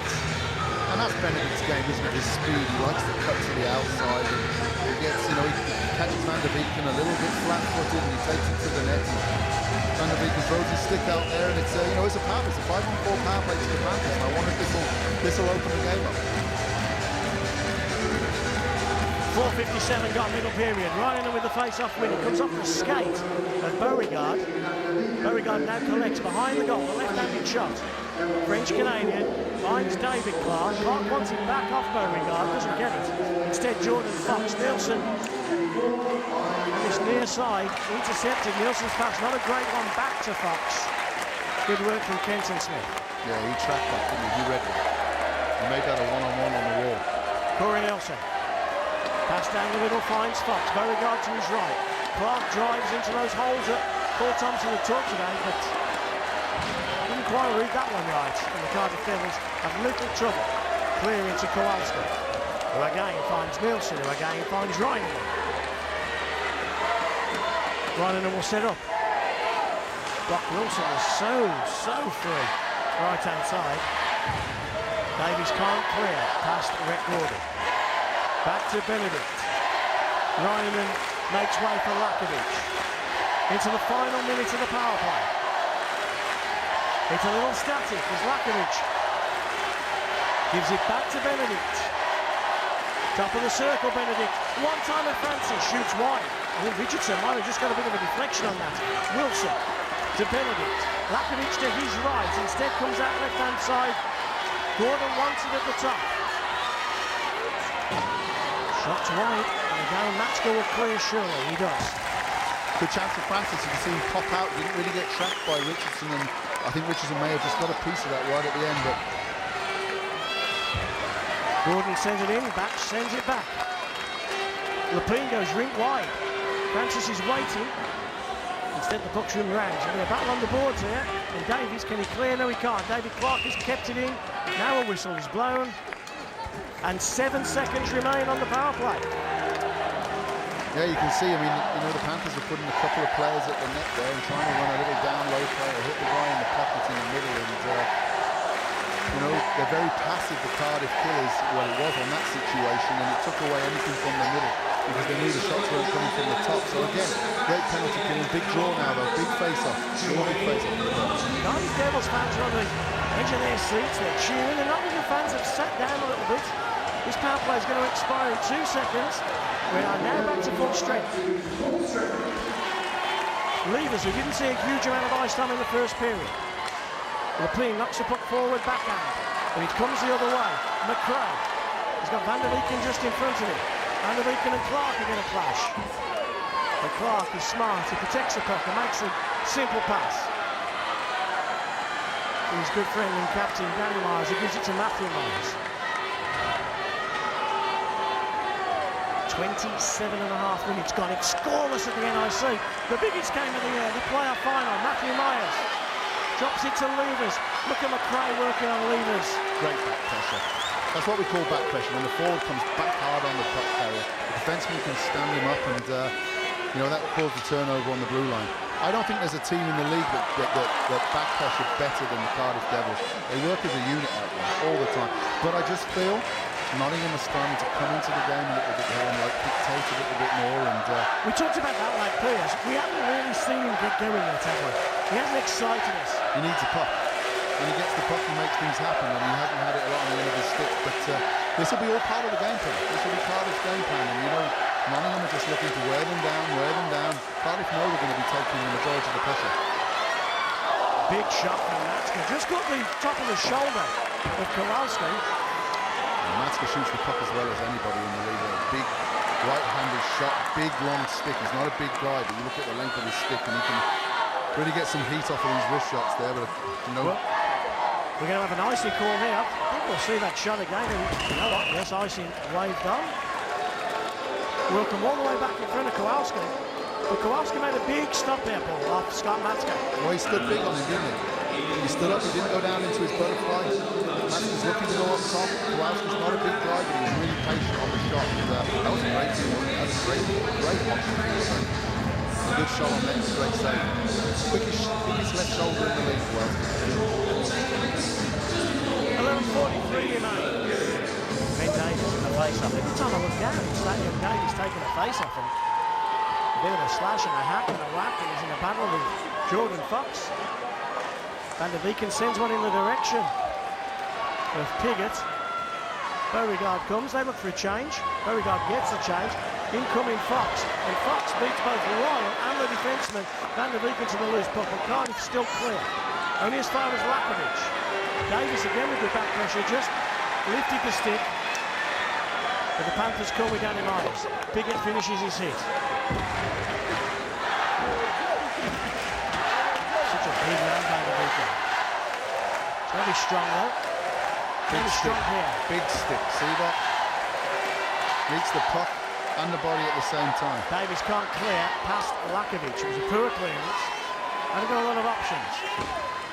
That's how you play the puck, Jared Adams style. But out of all this pressure, Stevie Lyle had to make a save this Not one. Only early doors that first shift. It's a game of chess right now, isn't it? I think it needs a goal to open the game up. Neither team really wants to jump and make things happen, create a hole somewhere. And, but you know, when it's a 0-0 hockey game like this is what happens. It's tense, it's hard fought. And the team hotels today. Jared Adams, you and I were talking. Jared Adams came and joined us. And a good friend of ours, Gunnar Svensson, who's come from Sweden, was talking to him and he says, what can I expect tonight? And Jared Adams says, more of the same. We're just going to keep it tight, keep it tight, keep it tight. And that's what they've done. And they have done that, you know. I mean, I think everybody fears the offense and the potency of the Nottingham Panthers. And if you're going to play run and gun hockey, you know, they're a team like no other in the league. They're going to turn you inside out and they're going to make you play. I think they're the best team in the league at executing on an odd man rush, and Jared knows he can't do that against these Panthers teams. Message to Chris Ellis, keep your eye on Matthew Myers, Chris, because Matthew Myers just, I think, caught an edge or went down awkwardly and he went straight up and he was holding his knee. The equipment manager's gone over to him, Chris, and had a look, but maybe you can bring us some news on Matthew Myers in a short while. Face up just in front of Lyle. Lots of rumours as well. We talked about rumours this weekend about the future of Stevie Lyle in Cardiff. And Stevie Lyle might just affect the future employment opportunities for the Sheffield Steelers goalie John DeCaro, because a whole triangle of different moves, possible goalie moves. We've got a little bit of afters. Smith involved. Well, this is rumour season, isn't it? Yeah. It was interesting for people like me this time of the year. I love this time of the year. You're the world's worst. But mine often come up.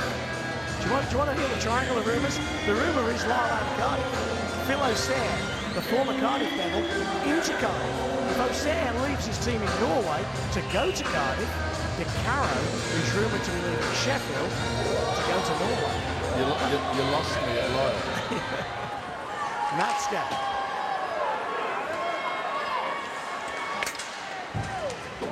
Harding, Matska again. Beauregard will chip out. Kenton Smith goes rink wide. Harding's free on this right-hand side. And Matska's vision, find him. He can. There's Dobby. Big scoring chance. Big stop, Kowalski. Huge stop, Kowalski. And on the back of that big save from Craig Kowalski. Let's go downstairs. Paul Hayden. He's with Chris Ellis. Tactically, really Cardiff feel like they're sitting back, don't they? Well, they're supposed to be back in the neutral zone, but they're doing a good job. They're forcing Nottingham to dump the puck in. The keeper Nottingham is to dump it in early, because if they wait too long, if they wait till they get to the blue line, Cardiff's blue, and then dump it in, it's too late. All the force will stop, so they can't go and get the puck. So for Nottingham, they have to get the puck in a lot earlier, and Cardiff is just waiting for their chances. They have some guys who can score. They're not forcing the play. Only when they get the opportunity to go, they go, and they're getting some good shots. And also, Cardiff's done a great job on their penalty kill, because Nottingham has a great power play, so great job from them on that also. Just a word on Matthew Myers, David. He is on the bench. He's a warrior, Matthew Myers. I think he'll be playing on. This is a ball. Lakovic fires it into the corner. Good work from Francis. They skate so well, Nottingham in there. They're like bees in a honey pot. Thatcher's got to be careful he doesn't get caught for something here. On Lakovic, he did a good job. Everything. You hear some of the coaches say everything from the outside, but that's exactly what Cardiff are doing to Nottingham right now. Oh, they'll be happy with that, you know. If they can keep the Panthers taking shots from that area, Stevie Lally looks like he's tracking the puck really, really well this weekend. He's seeing everything out there, and obviously there's no net presence at that time, so it's a comfortable save for Stevie.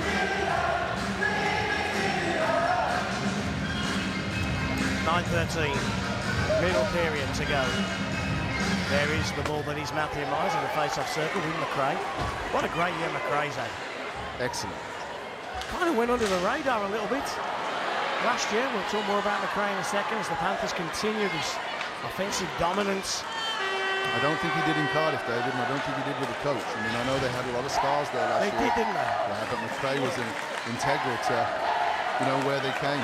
Here's Pearce, a moment of magic maybe. Offside. But he went under the radar because they had so many stars, so many big personalities. And he came back, he was made the captain, which proves your point, that the coach obviously liked what he saw. But he's turned into just a real leader, hasn't he, this season? Well, he didn't go under the radar at our camp because even, you know, last year we talked about him a lot, and, you know, and they were, if you like, they had more household names in their team, and he's just carried on, and he's led this team, you know, all the way through, you know, their injury problems this year, and you know, he's been a big star, a big, strong centreman, carries the puck, scores goals. And he can log minutes for fun, can't he? I don't know what Jared's got his boys on, but I think they've all got extra runs. They are so committed, as all Cardiff Devils team always tend to be. Maybe you just have to be to play in the big blue tent, that small facility down in Cardiff. This is a guy that can make it happen. Fox and Beauregard, this line right now needs to get some zone time because Cardiff aren't going to give an odd man rush up tonight, or very unlikely they go. So they're going to have to get pucks low. Paul Adey just said, chip and chase, get pucks a little bit lower, a little bit quicker, and you know, start creating some cycling. And that opens some, you know, some passing lanes. Shocking pass, Van der Beek, and luckily gets that back. And he makes a nice pass there on the left-hand side. Just on the Jared Adams thing. Is that just brilliant coaching from Jared Adams, or lead by example, or how does he get his players just as committed as they tend to be week in, week out? Well, when I think you see your coach out there every single shift, giving everything he's got, finishing every hit. You said on commentary in a game, the Sky game earlier on in the season, he threw his head in front of a shot against Sheffield. You know, and he took the puck straight in the face. But he comes back to the bench and he's leaking blood out there. If you're a player, how can you not want to respond to that? Brent Pope said something very interesting right at the very beginning of the show. I think it was in his first answer to one of Anna's questions. The Cardiff Devils have the heart. And I would agree with him that they are a team that basically their main ingredients is that heart and commitment. They do, but also they're playing against a team that has the same thing, and the quarterfinals showed that. The Challenge Cup, I mean, they dispatched the Belfast like Belfast were a 7th, 8th place team. So, you know, you can't write off either team here. Another icing call. That will make the play. Take young Lakovic for an example. Craig Peacock of the Belfast Giants had a great year. Everybody's talking about Peacock. Everybody's talking about Robert Dowd. It's not Lakovic. He's no mug either, is he? The British players coming through that Dowd, Peacock, Lakovic, Richardson. And now, from this time last year when Lakovic played a big part, now he's actually just one of the go-to guys in this Nottingham side. You're right, I'll come back to you in a sec. Kenton Smith takes a shot. Danny Myers, second in a race with Jared Adams. Adams gets it back, Dobbin takes a shot, doesn't get through. Brock Wilson's just taking a nasty one right on the knees, right in front of Kowalska. He's trying to mirror where Dobbin is at the moment. He's in some serious pain. Thatcher will try and get one to the net. It whistles past, stick side. And you will see it's a breakaway here. And the shot goes high. Nottingham can't clear. Now they do. Pearce can't control. Just go back to us on that. Here we go again with Reinemann. There's Reinemann, and he'll go across the blue line. And he'll just throw one. Hold on to it, Steve. I want to hear what Paul Thompson has to say about Robert Lakovic. Well, I was fortunate that, you know, I took him away with us to the Ukraine with the national team last year. I thought he had a terrific year with the Panthers last year. And he's a young kid, he's super skilled, sees the ice, dependable. Corey used him on a penalty kill. As soon as you see a young kid being used in a penalty killing situation, you know that their coaches have that defensive responsibility, and that's the biggest part. There's a lot of guys, a lot of young guys around the UK that have talent, but it's learning to play the games at both ends of the rink, and this Lakovic has it in abundance. He's going to be, we're lucky, we're blessed with some very, very good young talent in this country that, you know, that can be stars in the elite league in the national team for many years to come. Clark in the face-off circle with McRae, win for David Clark. Guy Lepine hammers one. Lyle saw that late, he went through a lot of traffic and he got his right leg across to it. McRae again. Down the left-hand side finds Phil Hill. Stevie Lee does a good job on McRae and intercepts. Now the Panthers score with David Clark, blue line. Takes that shot, just whistles past the left shoulder of Lyle. Back to Stephen Lee. Stevie Lee fires one through traffic. You can see Stevie Lyle just trying to keep his eye on the puck at all times, just trying to find it. Players in the crease. We talk about those young British players, you know, your dad, your Peacock, your Lakovic's. Any regrets now about not going away with them in a week's time to Slovenia in the national team? Of course I have. It's something that is probably the toughest decision I've ever taken in my coaching career, especially when I feel that, you know, I've been a big part of getting to where it is, but I made that decision for the reasons I said at the time, and nothing changes. We've got a rebuilding Coventry to do, and absolutely nothing changes. And I wish, you know, Tony Hand, Doug Christensen and the GB boys all the best. Remember, in just over a week's time, GB flies out to Slovenia. A hugely tough group, starting with a game against the Slovenians. Dobbin, Benedict will go into a corner with him, and Dobbin will try and fight it out. He can't get it past the blue line though. Nielsen holds it in, but he can only give it to Kenton Smith. Smith's looking for some options. Finds one in Matska. Matska headmans the puck, drop past the Harding who shoots. Just goes wide of Kowalski's stick side. And Jordan Fox will try and find Benedict. It's end to end, it's opening up. Benedict, great opportunity. Corey Nielsen made a great play back. Benedict just couldn't get his stick onto it. Dobbin, big hit, Benedict. Dobbin's gone down like a sack of potatoes. That Benedict runs like a train, doesn't he? Lepine, left-hand side. Intercepted by Mark Richardson. There's a solid defenseman. He brings you toughness. I mean, Sylvain Cloutier brought him in, 2-3 years ago into Holland, and the change of ownership involved. And in that time, Lepine ended up coming to the Panthers. He's as tough as they come. He's a tough customer. He's reliable out there. He can lock the minutes. He's the perfect tough guy in this league. Two guys smiling, Jared Adams and Danny Myers. Here's that big hit again. Benedict. That even hurts in super slow, though, isn't it? It hurts even more when you're out there. That's why I've always tried to stay 300 feet away from it, Paul. It's worked for me. You've done an excellent job of that, David. Lakovic behind the goal of Lyle. Ryan and drives. Jared Adams chips out. Piggott gets involved with Francis. Less than 5 to go. Scoreless first period. Scoreless second period. 8 shots on goal apiece first session. But the pressure has all come from the Nottingham Panthers second period, but they have not a lot to show other than a few shots on Stevie Lyle. And Lyle's look comfortable. Paul Thompson says Pearce needs the puck. He's on it now, but the pass from Hill wasn't a good one. Now we see Pearce go to work, but he hasn't really been involved in this game yet. Kowalski will cover up. A little bit of afters there. It's intense, isn't it? It's the last game of the season. It means so much. It means the difference between having a great summer and a reasonable summer, isn't it? This is a high-scoring game this week.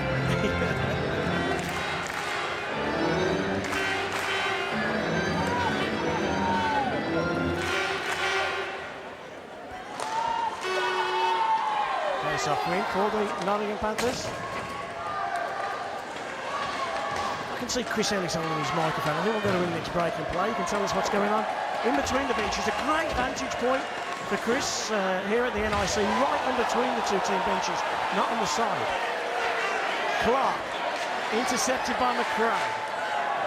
And he chips out. Only as far as Corey Nielsen. Lee. Stevie Lyle moves the puck around to Batch. Oh, poor pass from Batch. Blind pass. Oh, the Cardiff Devils getting a little bit tired. They must be. They're sitting a little deeper and a little deeper in their trap, but they, you know, back to you. Here's Fox. Tries to walk around Batch. Law follows it. Still with Jordan Fox. Oh, he's walked in the middle. Big scoring chance. Big save, Stevie Lyle. Harding, the young kid there, he's got to collapse. He's got to stop Jordan from rolling on top of the surface. Don't worry about the defenseman there. He's not going to score from there. And Jordan Fox had a great opportunity. Another shot comes in, gets intercepted. Fox goes down. Beauregard gets hit by Batch. Big pressure from the Nottingham Panthers. We'll take a look at that. Jordan Fox opportunity again, I'm sure. Here comes Matska. Matska makes a pass out to Harding. Chance for Dobbin. Dobbin's got young Harding in front of him. Comes back to Matska. Matska, they're going to buy some pressure. Just relieve their defenseman. Matska again. Whips one. And it just goes high and wide over the goal of Craig Kowalski. But a big opportunity for Jordan Fox. Absolutely, you can see. That's where the young lad has got to collapse and stop him rolling into that prime scoring area. Lyle tracks it again. Great shot. Block the save into the corner, and that's really the only chance that they've got through the middle, you know, into them scoring areas the whole period. But I thought the last couple of shifts that the Devils looked a little bit leggy, a little bit tired. Well, you made a good point yesterday. They actually played 70 minutes of hockey. Absolutely. You know, to beat the Belfast Giants. The Nottingham Panthers, yes, they had the later face-off time, but a much more comfortable game against the Hull Stingrays. Jared Adams protects the puck. So very well. Ryan will break. Just over 2 minutes to go. What a big save that was. Kicks it out, Stevie Lyle. Adams chips through the middle. Any goal is a momentum for any team. But if you were to score with less than 2 minutes to go in the second period for the scoreless final, wow, let's see that save again. This is a big kick save from Lyle. It is, you know, the forward's coming across and he shoots it back across Lyle. Lyle doesn't go too far, he keeps his position and he gets that big right pad down. Great save. Newcastle Vipers fans there. They're missing the hockey since their arena closed down, of course. They played a season out of Whitley Bay, just unsustainable there. And it's amazing how many rinks you go to over the course of the season and you see Newcastle Vipers fans, they miss their hockey, don't they? And they turn up in their numbers to watch other teams. Chris Ellis, what's going on down there in between the Devils and the Panthers? It's niggly on the ice. What's it like on the bench? Well, the bench is down here. It's a funny feeling, really. Nottingham seem the more frustrated, but the Cardiff Devils look the more tired. They're coming off with the second win, really. You can see them puffing and looking for that second win. And the Nottingham bench this side, they just look as though they're a bit more frustrated. They need to get more shots on goal. That's what Rick Strachan is saying. And they're coming off, and you can just see that frustration in their faces. Back to Chris. Gordon in the corner. Pierce, he'll chip out, but he doesn't get it out. He's got to get it out in the last 2 minutes of the period. You're going to battle and fight all summer to repair any bumps and bruises. What a great play by Van der Beek. Now it's to Pierce. Oh, McRae wasn't expecting it. Pierce has gone offside. He's had a strong game, hasn't he, Van der Beek? You know, he's winning a lot of them battles on the walls. You know, the one thing I said to the Coventry team going into the quarterfinals, you have to win the walls with them, because they're so tenacious there. And, you know, Pierce came back in, a skilled guy, got on the body, loose puck. Van der Beek and then exited with a nice breakout pass. 83 seconds in the second period. Matska, Mark Smith goes over to young Batch. Batch hammers in, goes past the opponent to Matska. And all of a sudden Jared Adams has appeared on that top line. He's placed a Harding in the last 2 minutes. Well, he's seen the period out, and he's using himself and his experienced guys to do that. Harding's done a good job. He's locked 38 minutes. And Jared Adams replaces Batch there. I mean, that's just smart play. That's why he's doing what he's doing. Well, you haven't seen the Devils players pinching down the wall at all. You know, that's their game plan. They know they can't give up odd man rushes against this team. Benedict tries to get it to the flying Beauregard. Intercepted by Matska again. Chips in. Pierce, can you get there before Lepine? Well, he robs it off Lepine, but Lepine's just bigger, stronger.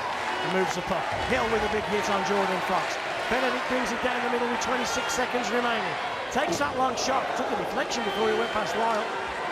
Hill to Pearce. Pearce makes a nice pass to Stuart McRae. McRae tries to put the Jets on Nielsen. Just 13 seconds remain. McRae. Well, this period's going to run down. The scoreless first and the scoreless second. Van will just finish the period off by hammering in. And as I say, an even first, an even second. The Nottingham Panthers with so much more puck possession, but are they really putting Stevie Lyle under that much more trouble?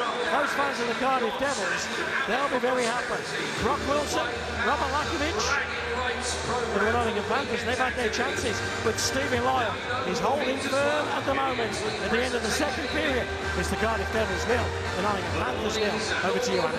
Well, that's 2 periods down, just 1 to go. Who is going to be crowned the 2012 Elite Ice Hockey League playoff champions? Find out just after this break.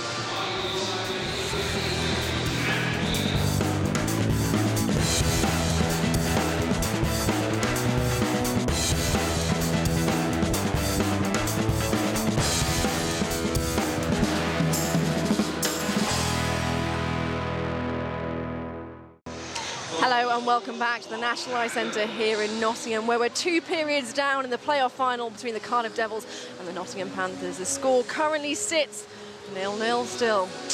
Guys, what do you make of that second period there? Well, again, started off the second period. Cardiff come out again very, very hard. First 5 minutes threw Cardiff on their heels early on. A couple of chances. Nothing, we were saying it, there's nothing overly taxing. There's been a couple of decent chances, a couple of good chances down the middle of the ice. Just nothing has been really in battling in front of the net, though. No, there hasn't been that many goal-scoring opportunities, to be honest, Anna. But, you know, it's a tough one now, because after 2 periods of play, the Devils would like to be in this position. They would have asked for this or taken this before the game, without a doubt.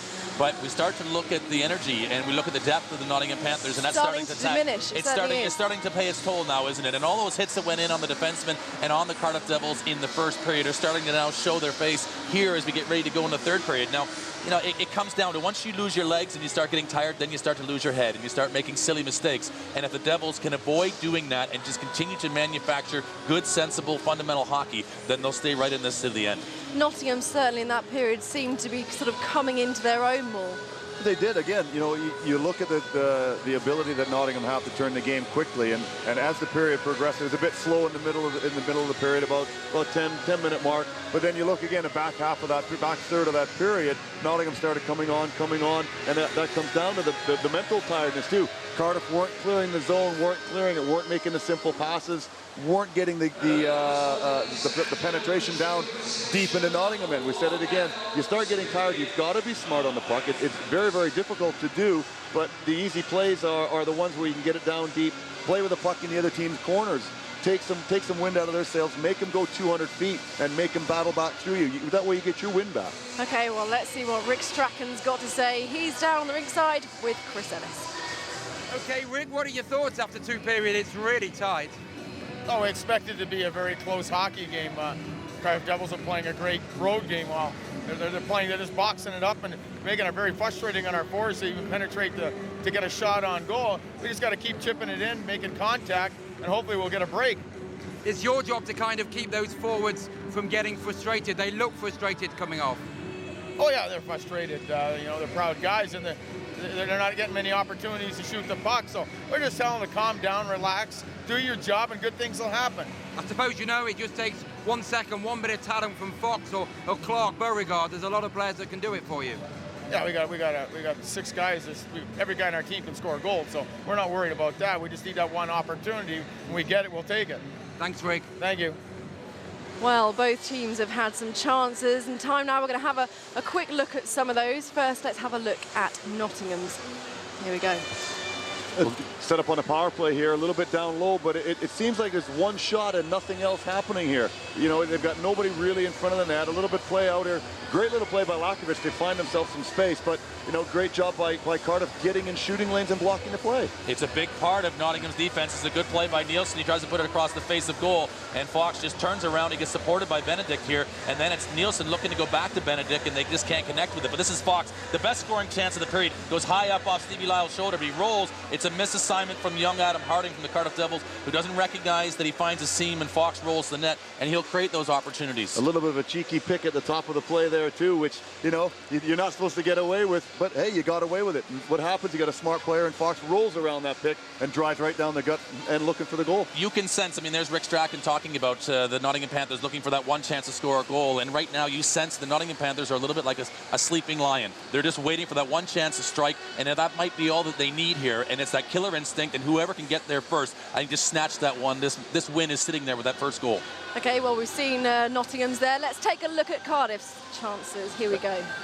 This is a play up here. Good work and just control. It's Matska into a seam, and it's right down the middle. That's Dobbin. Dobbin gets a little bit of a slash. He had a couple good chances to Dobbin. Scored the second goal yesterday. Probably a little bit of a slash by Brock Wilson on his stick there at the end that prevents it. But Matska, who's got that heavy shot, he has got an absolute rifle on a wrist shot there. It goes up off the shoulder. Kowalski gets a little bit of a glove on it. He finds that top half of the corner of the net, and that probably goes in. But this is Matska again unlocking the door, and Dobbin in a great position would probably like to have elevated that puck too. He goes down low, and Kowalski gets down in set position and then tidies up the rebound. But a couple good chances there from Dobbin and Matska, that line there, that combination, where they got a pretty savvy, pretty experienced players. Matska probably playing in his last game of his professional career. He's acknowledged that already, and he's the kind of guy that could be the difference with one shot today. Nottingham, we really have to pay attention to what they're doing, where they're letting these chances come from. You look at those last three chances, they're coming right down the middle of the ice.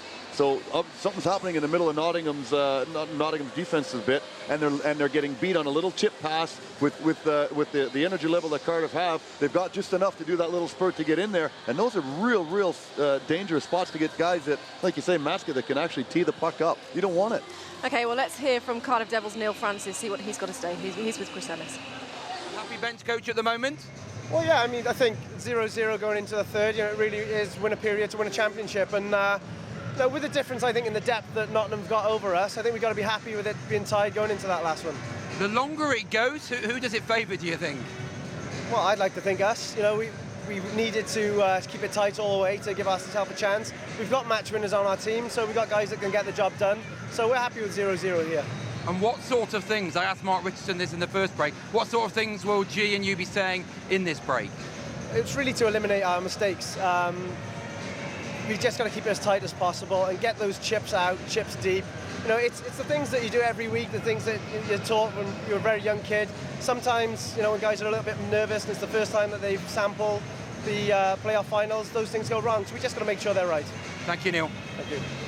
Good, mate. Brent, this is a huge period for Cardiff coming up, isn't it? It certainly is. I mean, we talked about it before, where Cardiff Devils have come in the last 12 months as far as a club and an organization. And we talk about Jared Adams and what he's been able to do to solidify what goes on the ice. And here's another example of it here over 40 minutes of play. He's doing the job that really he was in the running to being Coach's Player of the Year or Coach of the Year this year. But he plays as well. And so, you know, here is Jared Adams with an opportunity for 20 more minutes to show what he is all about. He is a winner. He's won before. And the question is now whether or not there's just enough quality in that dressing room with enough energy still left in the tank to be the difference. Do you reckon the depth is going to be a bit of an issue? Well, you look at some of the guys that have been on the ice sparingly. We've not seen a lot of Clark, Beauregard. These guys, they should have a whole period left in them. And you know, but the downside on that is if they press too much and try to get way too offensive. And we said Cardiff have that little jump in the tank, a quick touch pass, and all of a sudden you're gone the other way down the middle, and there's your shot on net. So they've really got to pay attention. Nottingham still, they do have the guys that can be explosive, but you know, at the same time, they can't really push this third period too hard because it might bite them. Well, we've heard what these guys have got to say. Let's see what Paul Eddy thinks. He's with Chris Ellis. Paul, Nottingham seemed to have a lot of space for the first, 7 or 8 minutes, but then that was gone. Why do you think that was? Well, I think to start with, Cardiff tried to take the middle of the ice away just to throw something different than Nottingham, and then they realized, I think Adams realized that it wasn't working, went back to what they were doing in the first period and took the pass across the ice away. Basically, Nottingham were going D to D, back to D in the center of the ice, and then wide and creating a lot of space. I think Cardiff then went back to what they were doing, basically 1-4, and kept their wingers wide and closed that down and shut the ice down. And you saw the first 10 minutes Nottingham were better, and then the second 10 minutes when they shut those lanes down, kept it tight in the neutral zone, Cardiff played a little bit better. So it's a very, very even game here. How do Nottingham cope with that frustration? Well, they are frustrated, and I think it's never a good thing to show the opposition that you're frustrated, because that's very positive for the opposition to see that what they're doing is working. So for Nottingham, I think they got to go back and they got to think about it. And the key thing for them is going to be get the puck in early. Don't try to overcarry the puck or try to make too many passes in the neutral zone. Keep it simple, get the pucks deep. They have good speed on the forecheck, and then create your chances from there. So that's going to be very important for Nottingham, not to overcarry the puck in the neutral zone. And if you were Gerard Adams, same again for the third period? You wouldn't change anything, would you, surely? No, I'd keep playing the way they're playing, wait for their chances, and it's working for them. It worked for them against Belfast. It's working here tonight. They're playing so well defensively as a team. You just keep going the way you're going. If it's working for you, you never change when it's working. Thanks, Paul. Back to Anna in the studio. Well, that's what Paul thinks. We asked you earlier on to get in touch with your tweets at EIHL on Sky Sports, and you have done in your droves. Apart from poor old Simsy in his shirt, we've got Andy Blaze 007. He says the Devils need to throw more pucks at the net and get in the face of the netminder. Fair to say? Well, we said it, didn't we? They're really soaking up pressure, and Nottingham's working hard to keep the puck in this end. But Cardiff, again, once they get down there, yeah, they've got to take their opportunities when they get it, but they've got to manufacture an effort on net as well. You miss 100% of the chances you never take. Yeah. And you know what? 60% of the goals that ever scored are scored on rebounds. Take a shot, get the puck to the net. You never know what's going to happen, and get there for that second chance rebound. Well as your tweets, we've had a good old-fashioned question from the crowd coming in. It says, could you please explain why Panthers are the away side but playing in a home shirt? Why are they on the home bench when they came out of the home tunnel? Who's going to explain this one? Well, I wish I could, to be honest with you. And it seems like everything's a little bit of a negotiation. And, here we are in the Elite League weekend, and it's an Elite League showcase. It should be the Elite League that's sort of governing what happens here. Sometimes I wonder whether or not there's adjustments that are made in reaction to who sort of makes the greatest sort of plea. Another tweet here that says, the game's gone a bit scrappy. It did. It did in that middle part of the period. We said it, Nottingham had a lot of pressure early on. It did get that neutral zone stuff like the boys down between the benches were talking about. But then again, it picked up again the last 5 minutes. Nottingham came back in wave after wave because Cardiff struggled to get the puck out. And finally, my favourite one, MJ Spencer says, what a shirt has Simsy got on? I had to turn the contrast down on the TV. There you go. Well, let's hand over to the man himself wearing the rather gary shirt, Dave Sims and Paul Thompson.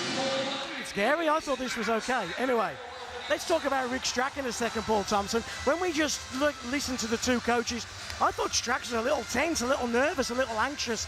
Is that perhaps a reflection of what's in his dressing room after 2 periods? Well, they're not used to not scoring a goal after 40 minutes of play, the Panthers. And, they're a free-flowing team. And Cardiff are doing a great job in their trap, in their 1-4, nice and deep. Like Paul Adey just said, they made an adjustment 10 minutes in, and they sealed the walls with the wingers there. And, they're finding it hard to get any good puck possession and good transition, and they're getting no odd-man rushes. So I think the happier camp will be Cardiff. It's just whether I just felt a couple of shifts that got over the 40, 50, 60 second marker, and I just felt that the Devils looked like they were tiring a little bit. I think the Cardiff Devils, folks, need a locksmith. They need somebody to unpick a lock, and in Pearce they have it. But boy, you keep telling me that he needs the puck to do that. Why is he not getting the puck? Why are Cardiff having trouble getting the puck to one of their game winners? Well, I think with the style of play they're playing, they're only forechecking with one guy, and he's a guy that wants to get in on the forecheck and turn over and create that offense, and he's got to play a patient game. But that one chance, David, might fall for him with a turnover in the neutral zone, and he may be the guy that goes away and scores that game winner. Well, Pearce is a hugely talented player. He had kind of 2 halves of a season. There's Gerard Adams, his coach. You had the feeling that Gerard Adams was frustrated with Pearce. Almost was ready to put him on a plane and send him home before Christmas. But then they sat down together and had heart-to-heart chats as coaches and players have to do. And he just got something better than out of Pearce. And Pearce had just an incredible second half of the year. He's exciting. He can score goals, he can beat guys, he makes them look stupid with his skill level. And he's been a big part of this, this last half of the season and where they are now. Let's give you some numbers. 39 goals, Pierce, 77 points, 9 power play goals. This is a guy that can win you a hockey game. And the Cardiff Devils will be looking to him in this third and final period to do just that. Who's going to be the hero? Who's going home with the prom queen? Third period underway, playoff final. The Devils nil, the Panthers nil. None of us expected 0-0 after 40 minutes. 18-16, the shots as well, Paul. Just looking at the scoreboard there, even in pretty much every single capacity. I was surprised Nottingham haven't made an adjustment, maybe a stretch breakout play to just, you know, pull some seams and pull them out of their 1-4 a little bit. Okay, now again in English. For those of us, a stretch breakout play. Well, they haven't given me my little fancy whiteboard this time, have they? They cuss buttons, or what? So, by that you mean?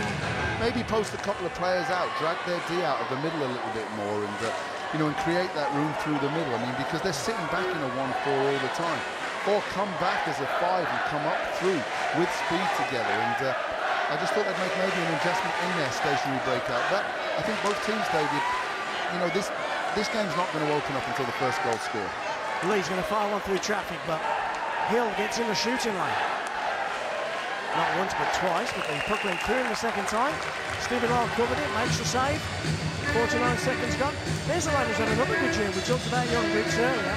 He's more than likely Stephen Lee going to go to Slovenia with the GB team in a week's time. I think so. He's had another fantastic year. I mean, injury kept him out of the, you know, the final reckoning going to, you know, to the Ukraine last year. But you know, he's very much part of the plans there with the GB setup. So I'm expecting to see him in Slovenia. With a fair few of his mates as well. David Clark, Matthew Myers, Danny Myers. Big hit, Lepine. Holy mackerel. That is a Lepine hit from when Lepine first came to this country. He knocked a couple of players out cold and he's just hit, is it Harding? Like a train. And right now, poor old Harding doesn't know if it's Christmas or breakfast. Well, here you can see it. Lepine steps up. It's a good clean hit, David. Great hit. You know, he's just looking down at the puck for that split second, and that's, you know, that's hockey. That's good timing, and the young guy he'll learn not to do that again, especially when he knows that the big Lepine's out on the ice, and you don't like to see a young kid, you know, get injured in a big game like that. But you know, Lepine stepped up. He wants to send a message to his bench, and hopefully this will fuel his team to. Well, the physio came on the ice there and signalled that he wanted to go off. But Harding shook his head and said, no, I want to go back to the bench. Made a tough stuff then, Devils, and we'll probably see the guy back out there again. He's rung his bell a little bit, and that happens, but a great open ice hit and a clean hit, and it didn't deserve the penalty. Well, a bit of smelly salts. You can see the doctor over there. He's looking at perhaps a mouth wound. Well, he probably doesn't know if it's Christmas or breakfast right now, does he? A lot of the Cardiff, you're seeing it again. A lot of the Cardiff fans at the moment are calling for penalties or whatever, but it was a great hit, wasn't it? No, that's a good hit. I mean, the puck was there in between them, and you know, big defensemen like that. I mean, you don't see so many hits in the game like that anymore. And I know Lepine's, when he first came here, he got a couple of bounds, didn't he? Because he hit guys late. I don't think that's a late hit. I think that's a good open ice hit where he stepped up. Oh no! Lepine's got it. I'm surprised. He's got a 2 and 10. Ryan's gone to the penalty box with him, and Lepine's fuming.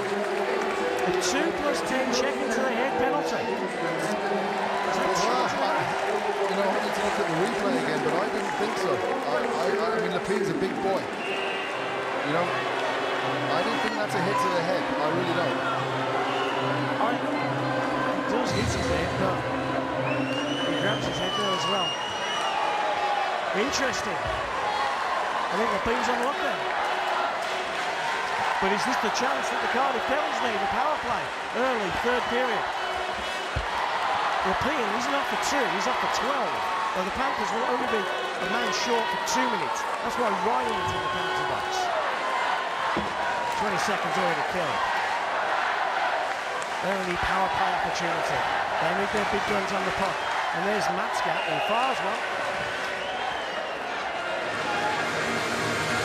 Well, this could. So those are the 2 players, folks.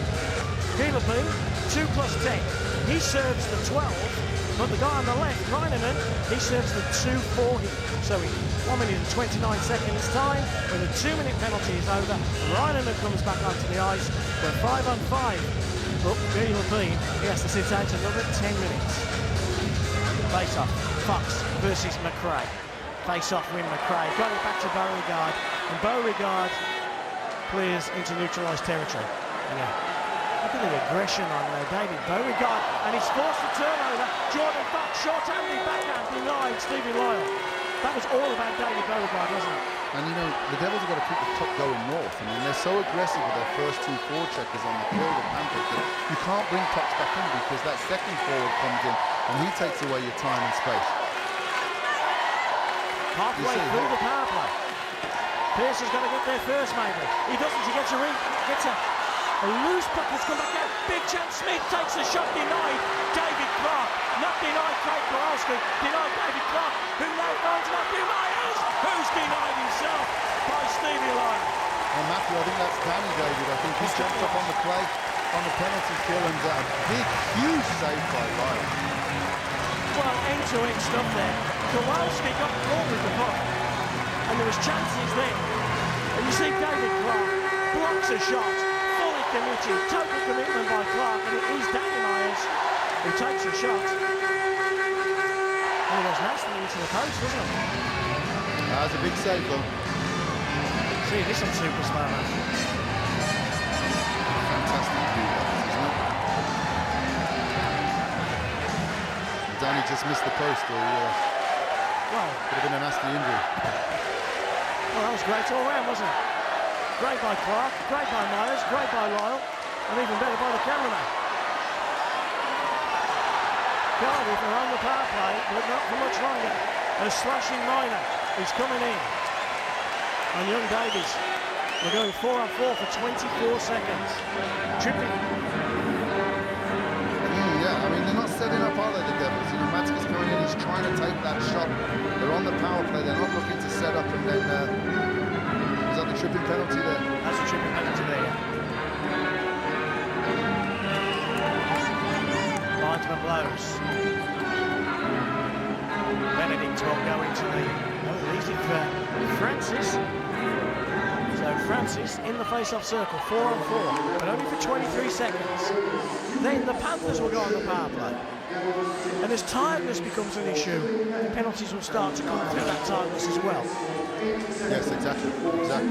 Van der Beeken. You can't leave sticks and feet anymore, you know. I mean, that's a penalty. That's the way it is, and they're called. Reinanen anxiously grabs the door. 2 seconds, 1 second. The Panthers are back to full strength. Shot's going to come in from Francis. Breaks his stick.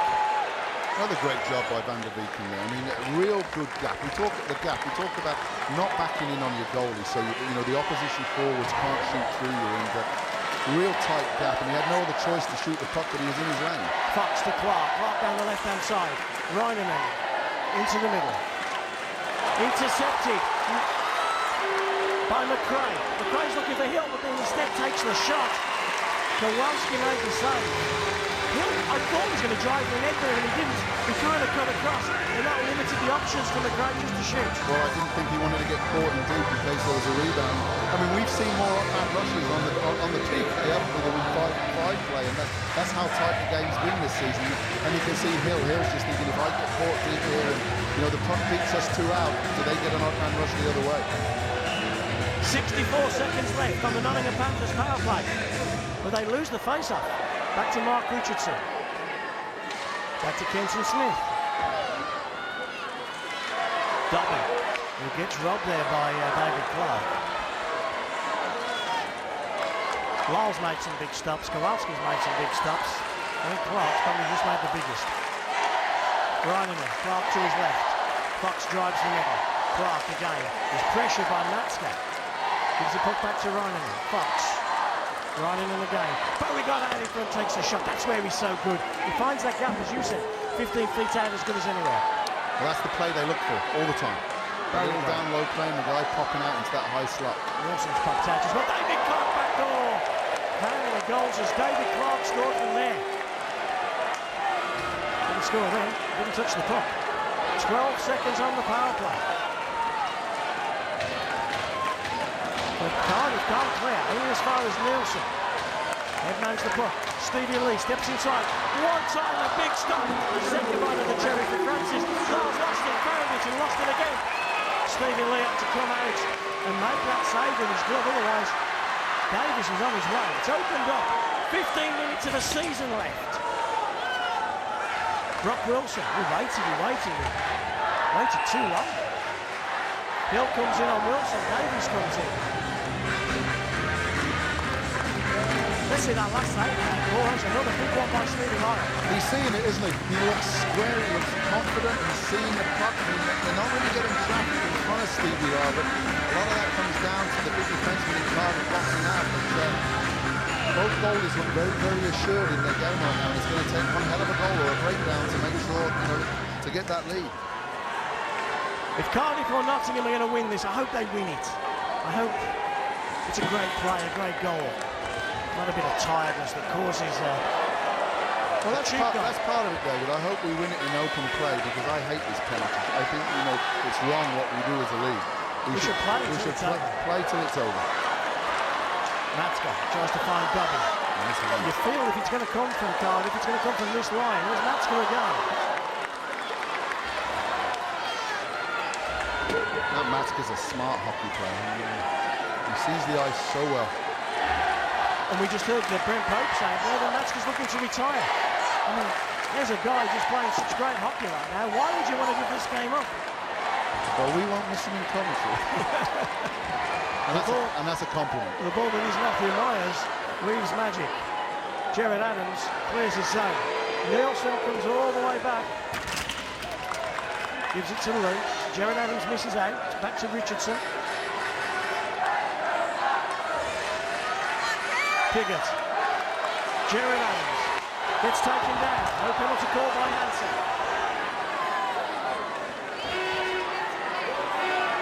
Strong as a bull, isn't he, old Jared? Absolutely. Batch comes all the way back. Let's get down to Chris Sanders. What you got for us, Chris? Well, the Panthers bench in Rick Strachan, I think he's worried that they're standing still too much. He's shouting at them to swing with their men, and especially on the penalty kill. So he's really urging them to swing with their men. Also, I think Rampin certainly here in the Nottingham bench saw Brett Gordon go down with the physio Scott Powell, just doing some stretches. It's been happening on the Nottingham bench for sure, but it's late in the game. They've played a long season. It's going to hurt, isn't it? So that's the news from the Nottingham bench at the moment. Chris, 13:38 still remains. Then we go 10 minutes overtime. Well, it could go there. Well, the chances we're seeing right now. My apologies, it's 20, isn't it, the final? It's a full period of overtime. For the final, it was 10 minutes yesterday between Cardiff and Belfast. 20 minutes tonight. The Crow, David Clark eventually gets kicked out. Francis is strong in the draw all night, and he's again as he feeds the Panthers captain Danny Myers. Myers to Clark, back to Francis. Nielsen comes for a challenge. Francis still has it. Kicks away. Clark. What a stop, Stevie Ryle. Was that a double stop? I think it was. Oh, superb, outstanding, Stevie Ryle. Francis. And there's a guy, Francis. I think he's not a guy that's maybe mentioned a lot, David, with the stars on this Nottingham on roster, but I think this guy turns and plays every night, and he plays hard. Here he comes again. Francis, can he get to that loose puck? He can. He chips it into the corner, he'll go and get it, and he'll ride their hit from Van der Beeken. He gets out the way, the Beeken's stick is right up in him. And again, Van der Beeken. As you've said, Paul, how many times? Outstandingly well. Yeah, he's winning them war battles, isn't he? And, Jared said before the game that Stevie Lyle has to be the best player on the ice tonight, and he's proven that. Pressure from Stephen Lee, and he was under pressure, and somehow he gets the puck back. Great forecheck from Phil Hill on that occasion. Fox. And then they brought in to replace Galbraith. Murray Hansen doesn't call. The fans are turning. It's getting anxious here at the NIC. Batch can't clear, is weak. Beauregard takes a shot. Lyle's got it, lost it. Comes back to Myers, shoots it. Doesn't get through to Lyle. Commitment there from young Harding. That's the lad who was just almost knocked out by Lapine. One time and later from Matska. What a stop by Kowalski. End to end, this is outstanding. Well, there's some good hockey being played now, isn't there? Big save, double save by Lyle. Great opportunity in the slot here. This is a great scene. Matska gets open, 3-on-3. Levers loses him, and again, they look like they're trying to go. What about this one, the Lyle one, the double stop? Wow, just gets his blocker on that. Shot comes in from Jared Adams. Kowalski makes another save. They've been working that face-off play a couple of times where Jared rolls from the wall, and there's a little touch pass back from the inside guy and gets a shot at the net. How important was it to take the crowd out? You can't have done that. You can see Nottingham now getting a bit anxious as Adams takes another shot. Same play. Same face-off play. Young Davies battling there with Myers. Long stretch pass. Oh, looking again for Francis, aren't we? David Clark. Francis makes his way back, still with Clark. Myers. Back to David Clark, where he scores so many goals, and he just gets that shot away with that big long stick. Oh, it comes through the crease and it got a deflection and just went past the post of Stephen Lyle. Cardiff will chip out. They'll buy themselves a couple of seconds. They'll get a couple of fresh bodies on. It's Corey Nelson. Blasts, but it gets deflected by Pierce. The game's opening up now, isn't it? I can't believe that Pierce will be this quiet for 60 minutes. He'll have a moment. He will have a moment. Big impact of Ricky. Here he is. Pierce again. Comes down the right side. Red line. Blue line. Pierce hammers. Just goes wide. Stick side of Kowalski's goal. And in a blink of an eye, the puck is behind the goal of Stevie Lyle. Batch. Oh, just got caught up a little bit himself there. Lakovic comes in. Comes out for Levers. Lakovic still with Levers. He's on the 10th forward right now for the Nottingham Panthers is Mark Levers. And he's on the puck. More play Phil Hill. Got a good left foot, Phil Hill. It's not his football skills, I've seen them. Batch. Cardiff have bought themselves some time and they've calmed it down. Here's John Batch again. It's caught. His pass was a corner. Jordan Fox off the feed. Nice play by Fox. He scored some highlight real goals this season as Fox. Look at Matska outwork Benedict. Somebody outwork Benedict. Great stick by Quinton Smith. Chance for Harding. Shoots it. Again, that's the other kick that was almost knocked into the middle of next week. Final been a couple of minutes ago. And he gets the shot away. They're tough lads, these hockey players. Oh yeah, you want to be part of this.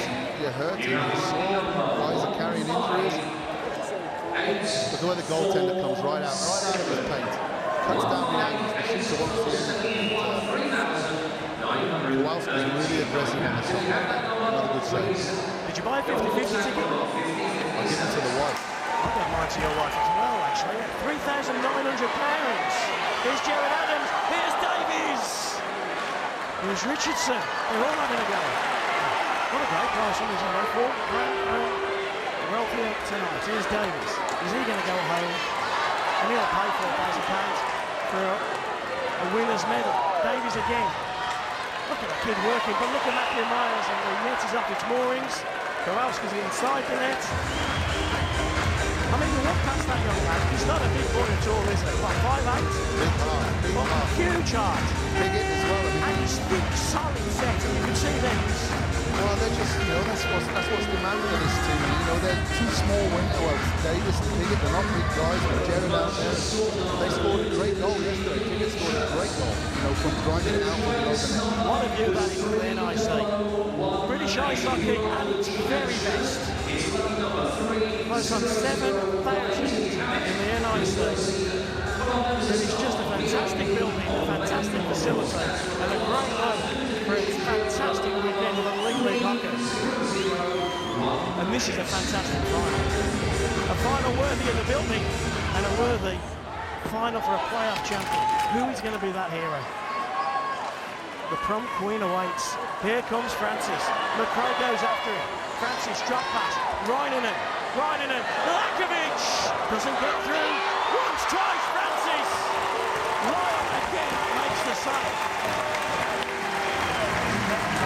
The times the shots being thrown, and they're not getting to the goal because they're so committed to the defenders. Well, look at Kenton. Is it Kenton Smith again here? Blocking shots. And then Stevie Lyle. No, Mark Richardson, sorry, not Kenton Smith.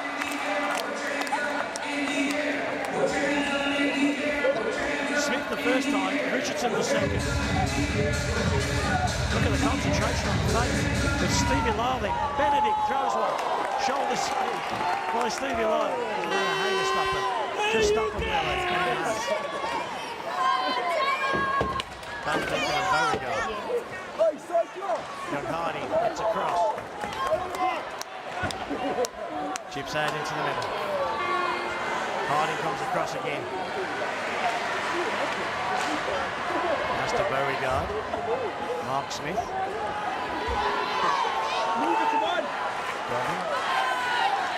Here's Matska. This is where he scored from in the first semi-final against the Belfast Giants in the first couple of minutes. Good play by Lee. Leaders goes chasing. Smith, no question, just bats his hands. Here's Corey Nelson. Nelson makes a nice play. Myers is driven the net. Nelson tries to chip it out in front. Clark gets there first. Clark goes down. Randall Leakin had his hand around his throat. I don't have so much to do with it. Pearce has lost Nelson here. Pearce again. Chips out Nelson. Long stick. Keeps it in. Look at Pearce uses in the red line. Matska. Smith. Dobbins so back low. Davies defenseman an option. Dobbins looking for a break and chips it in and goes to get it. Here comes from Piggott. Francis down the right-hand side. Shoots. Lyle has it. Lyle still has it. Less than 8 minutes to go. 52 minutes and 18 seconds without a goal in Nottingham with the Panthers playing.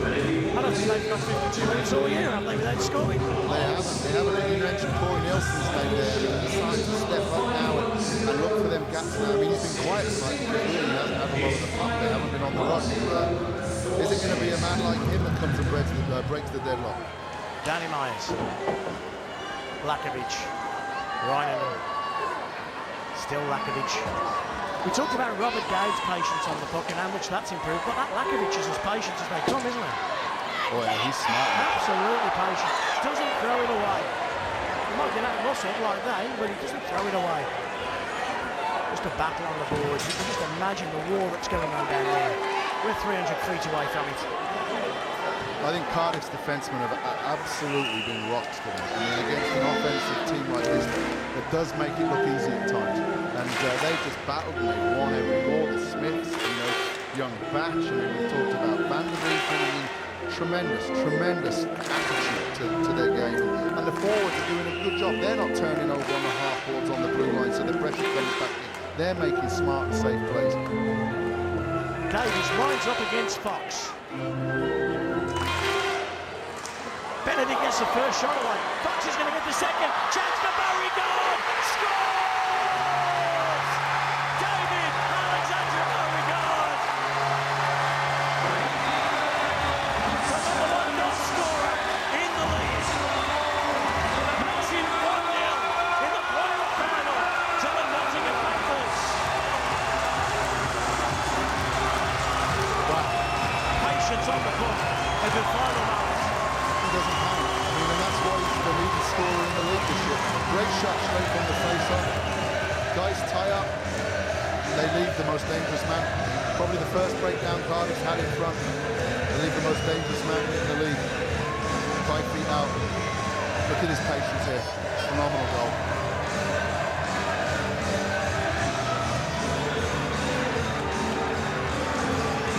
One of life's good guys as well. Good people. Davy Beauregard. At 52-57. It's 1-0 to the Nottingham Panthers. There's your instruction. Final instructions. Just 7 minutes remain. And we have a break to play. I think just by the Nottingham Panthers bench ball, things have been thrown onto the ice. And that's what's caused this delay in play. Well, I think both coaches won't mind that, to be honest, over this time of the game. They can just regroup, instructions that they want from their players. We've got 7 minutes and 3 seconds of a playoff game to go, and you know, have the Devils now, have they got enough? Have they got enough to take the game back to a, you know, a very, very patient, you've got to admit, a very patient Nottingham team. Neil Francis, what's he got left? There's Max Revere. Look at this finish. Oh, Lyle almost had it. But David Beauregard, just the last man you would want if you were a Cardiff Devils fan in that position. Paul Haley, what do you think of that? You're down in between the two benches. Great finish. Chris Ellis is with Paul now. Paul, I mean, how big a goal is that in the context of the game? Well, it's a fantastic goal. You know, Nottingham have been getting some pressure, and they've been putting pressure on the net, getting some scoring chances, getting some shots, and finally it's paid off. Although Cardiff has been skating pretty well, the game's been going up and down, but finally, you know, eventually a puck's going to go in. The key thing is you got to shoot it to score, and I think this period Nottingham's been shooting the puck a lot, and it finally paid off. The atmosphere down here is amazing. It's so tense on both benches. Back up to you guys. Thanks, Paul. Thanks, Chris. You thought ice hockey was a minority sport. Some of you watching for the first time at home, and you've just seen this building jam-packed. And what a great game for it as well, as Kowalski blocked a save after the shot that came in from McRae. Less than 7 to go. Desperate stuff now. The Cardiff Devils come forward. Nottingham chip out. Now the Panthers, having been chasing that goal, have to defend that goal. Kowalski moves the puck. It is so loud in here. Clark. That long sticky weight. He brings it into the middle, hits the red line, chips it down. Levers goes in first to Matthew Myers. Matthew can't control it. Mark Richardson steps up. Red line. Richardson's going to headman the puck, and he does. Now what are his options? He holds on to it. Richardson. One chance maybe for the Cardiff Devils. Is there? Here's Matska. Throws one in the direction of Kowalski. Goes wide.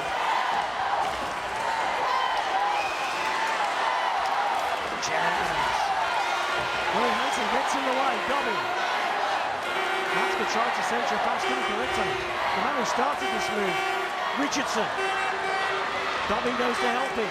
An excellent work from David Clark. And he finds Francis. Francis, blue line, top of the circle, cuts inside, sticks out. Right in him with the shot, hits the post. The shot beats in Stephen Lyon and hits the post and comes back under his body. And this is how it's going to be for the next 5 minutes, Paul. It is. And that's why we're all involved in this fantastic sport. Ryan leaves it for Van der Leeken. Van der Leeken makes that quick pass to Smith, Kenton Smith. Hammers round the boards, takes an awkward deflection, finds McRae. Hill is free in front, comes back to the point, shot taken. Beauregard, outstanding. There's your goal scorer. There's your #1 goal scorer in the league, blocking a shot on the blue line to win a championship. And you know what? Things like that just absolutely lift your bench. When you see your most committed and offensive forward player throw himself. Here's Dobby. Dobby takes the shot from outside Kowalski. Standing ovation for 3,000-4,000 Nottingham Panthers fans. Just to finish up, when you see your most potent offensive guy block shots like that, 2-on-2. Kowalski makes a nice glove save. This is the right of the shot. Comes back off the post.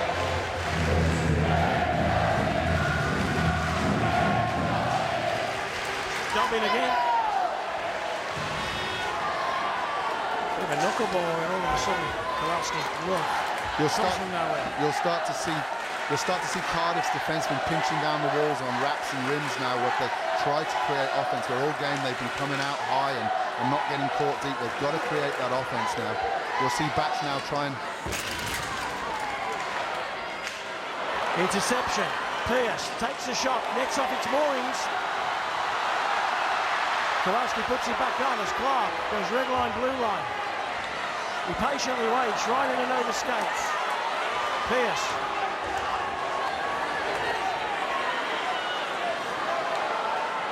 Kenton Smith, no, Mark Smith that was. Just misjudged the catch. Here comes McRae. Comes with speed. Intercepted. Brock Wilson. Here's Lakovic. Lakovic has got the legs. Richardson puts the brakes on. 3:30 remains. Ryan with the shot. Lyle makes the save. Rebound pops out. Phil Hill goes behind his own goal, but look at Lakovic all over him, but look at the strength of Hill. And still Hill. And still Phil Hill. And still Phil Hill. Oh. And here's a chance. Matska and Phil Hill. Oh, shooting Matska. Shoot it. Wow, what a game. Back the weekend. What a play by Phil Hill. 1 against 4. He's got a scoring chance. Beauregard, the goal scorer.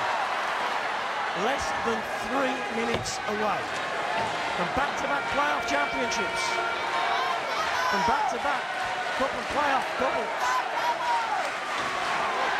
2.5 minutes away from winning 4 of the last 6 trophies in the Elite Ice Hockey League. And you've got to give him credit. Oh, absolute credit to Corey Nelson and his team. But I tell you what, this band of Cardiff Devils players, it's not over yet. Shot from leaders, no penalty. 3-on-2, oh no. Dobby, cuts to the middle, still Dobby, takes the shot, doesn't get through. How many times did he say doesn't get through? Both ways. Those players are just totally committed. They need something from Pearce now, don't they? Pearce is... They need him to... Some magic from Pearce. Is that it? Leaders will break. He'll hit the red line and surely send it deep. Then he gives it Francis, who does it for him. 2 minutes remain.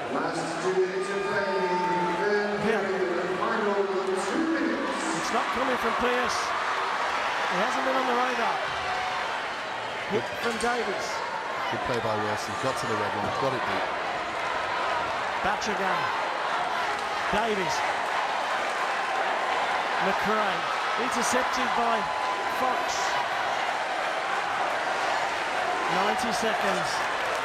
When will Stevie Lyle come? If they get into the offensive zone with some control, we'll see. Kenton Smith gets it in deep. Fox knocks the puck forward. He goes to chase it. And the Nottingham Panthers aren't giving the Cardiff Devils any chance to pull their goal in. Benedict again.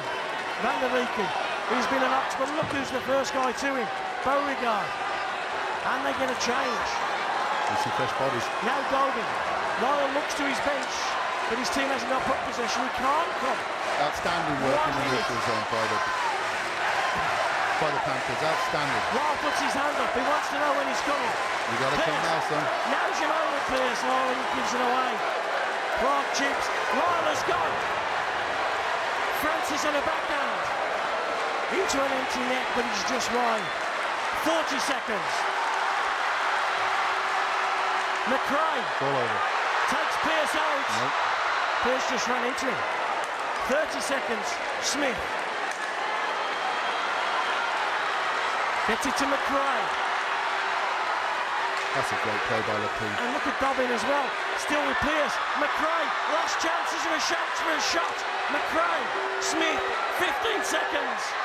David Clark will hit the red line and will score. And does. The Nottingham Panthers are the playoff champions with 6.8 seconds remaining. David Clark wraps up back-to-back playoff championships. Well, what can you say? It's been a game of chess the whole game. 7 minutes and 3 seconds to go. The best sniper in the league scores the game-winning goal, and but what a game! What a game! And you know what? I got to tip my hat to both teams here. I mean, they came here. The Panthers came here the hard way. They had to win by 4 clear goals in the quarterfinals. They did that. And them Cardiff Devils they don't know the word quit. Them boys, they don't know the word quit. And it's been a fantastic effort for the Elite League in British hockey. David Clark makes his way back to the bench. The party celebrations have started in the city of Nottingham. Lyle makes his way back. Lyle has been outstanding. He's been brilliant all night, hasn't he? And he gave his team a chance to win. Well, the big players come up at the big times. Beauregard and Clark, and that's the difference on the night, because there really wasn't that much in the game. The hooter goes. The Nottingham Panthers are the playoff champions. The confetti rains down on a team that has been dominant. Back-to-back playoffs. 4 out in the last 6, and David Alexander Beauregard and David Clark have ensured the championship. What? From coach to coach, what a job Corey Nelson has done yet again. Oh, there's absolutely no denying that. He's got a great team. They're playing a great facility. He's given a chance by the ownership to win every year, and you know, and he's repaying that. And what more can you say? I mean, back-to-back playoff championships, and you know, they didn't get here the easy way, I keep saying. Let's take a look at the Cardiff Devils. They pat Stevie Lyle. What a performance, not just today, but yesterday as well. To win the playoffs, they would have actually beaten the Belfast Giants and the Nottingham Panthers. Credit to Jared Adams and his team. Well, the whole of Wales should be proud of this hockey club, the Cardiff Devils, because I just think, you know, all year, they're not a team that makes excuses. They don't whinge and moan when they have injuries, and they fought through everything. They fought through adversity from a team that was tipped to win the league a year ago, and big changes. And Jared Adams has led that team all the way through. And you know, I'm lucky enough to know Jared well, and he's a man, and he comes to play and he coaches like a man. And they should hold their heads up high tonight. And look at him here in there. There is Jared Adams. He's absolutely gutted. You have to feel for him right now. Again, he takes his team to the playoff finals. Well, you know what, in a moment like this, it's all about the winners, isn't it, Paul? And the Nottingham Panthers have just done it again. Well, I've been lucky enough to win here in the final and lose here in the final, so I know the emotions that both coaches are going through, and then obviously the players are going through right now. And the one thing Jared will want to do, he'll just want to get off the ice and let the Panthers enjoy their winning celebrations. It's not a feeling you treasure in sport, but you know, that's why we're in it. We're in it to try and win it. And unfortunately, on the night, the Devils fell short to a Panthers team that, you know, right now are the strongest in British hockey. And there is Corey Nelson, the coach of the playoff championship winning team, the Nottingham Panthers. Let's hear what Brent Pope and Ron Shuja have to say. They're downstairs with Anna Woolhouse. Was an amazing game of hockey. Brent, Ron, what do you make of that? 2 years on the trot now for the Nottingham Panthers. Well, you know, again, we said it early on. If Cardiff could weather the storm early on, and then try and sneak one. Unfortunately, they never got that chance to sneak it. They had a couple of chances. You know, give Nottingham credit too. They were a very, very frustrated team. You could see it on the bench. You could see it on the faces of the players. And then all of a sudden, they do get a little bit of a breakdown, and they got the right guy in the right place. You know, we talked about fundamentals, talking about doing the little things right, and actually the face-off that led to the winning goal, the Beauregard goal, was an icing that really the Devils could ill afford to take at that time. And given their circumstances, their low numbers, and not having maybe the depth that Nottingham did, they just couldn't afford to have any small margin of mistake. After 2 periods of play at 0-0, and it was always going to be a little thing. And it's not the Cardiff Devils' time just quite yet. It is for the Nottingham Panthers, and they're deserved winners. They found a way to get a result. They certainly did. Both teams put their bodies on the line tonight. They really did, didn't they? They did. I mean, there were some very punishing checks thrown out there. Everybody's seen it. We saw Lapim's hit on Harding. Yeah. You know, tough play. But I'll tell you, give the kid credit. He come back. He missed about 2 shifts of ice, and he was right back in on it. So, you know, good, hard, physical game that we thought. Okay, well, time now to take a break, but make sure you stay with us as we've got all the reaction from the game we've just seen. And we'll see the Nottingham Panthers crowned the 2012 Elite League playoff champions. See you in a few minutes.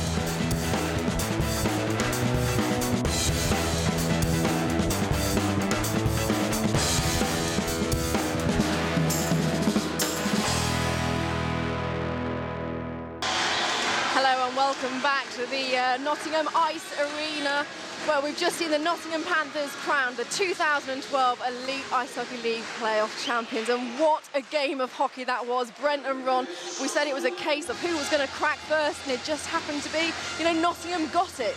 They did. They worked hard to get the draw in Cardiff end. They worked hard to get it back.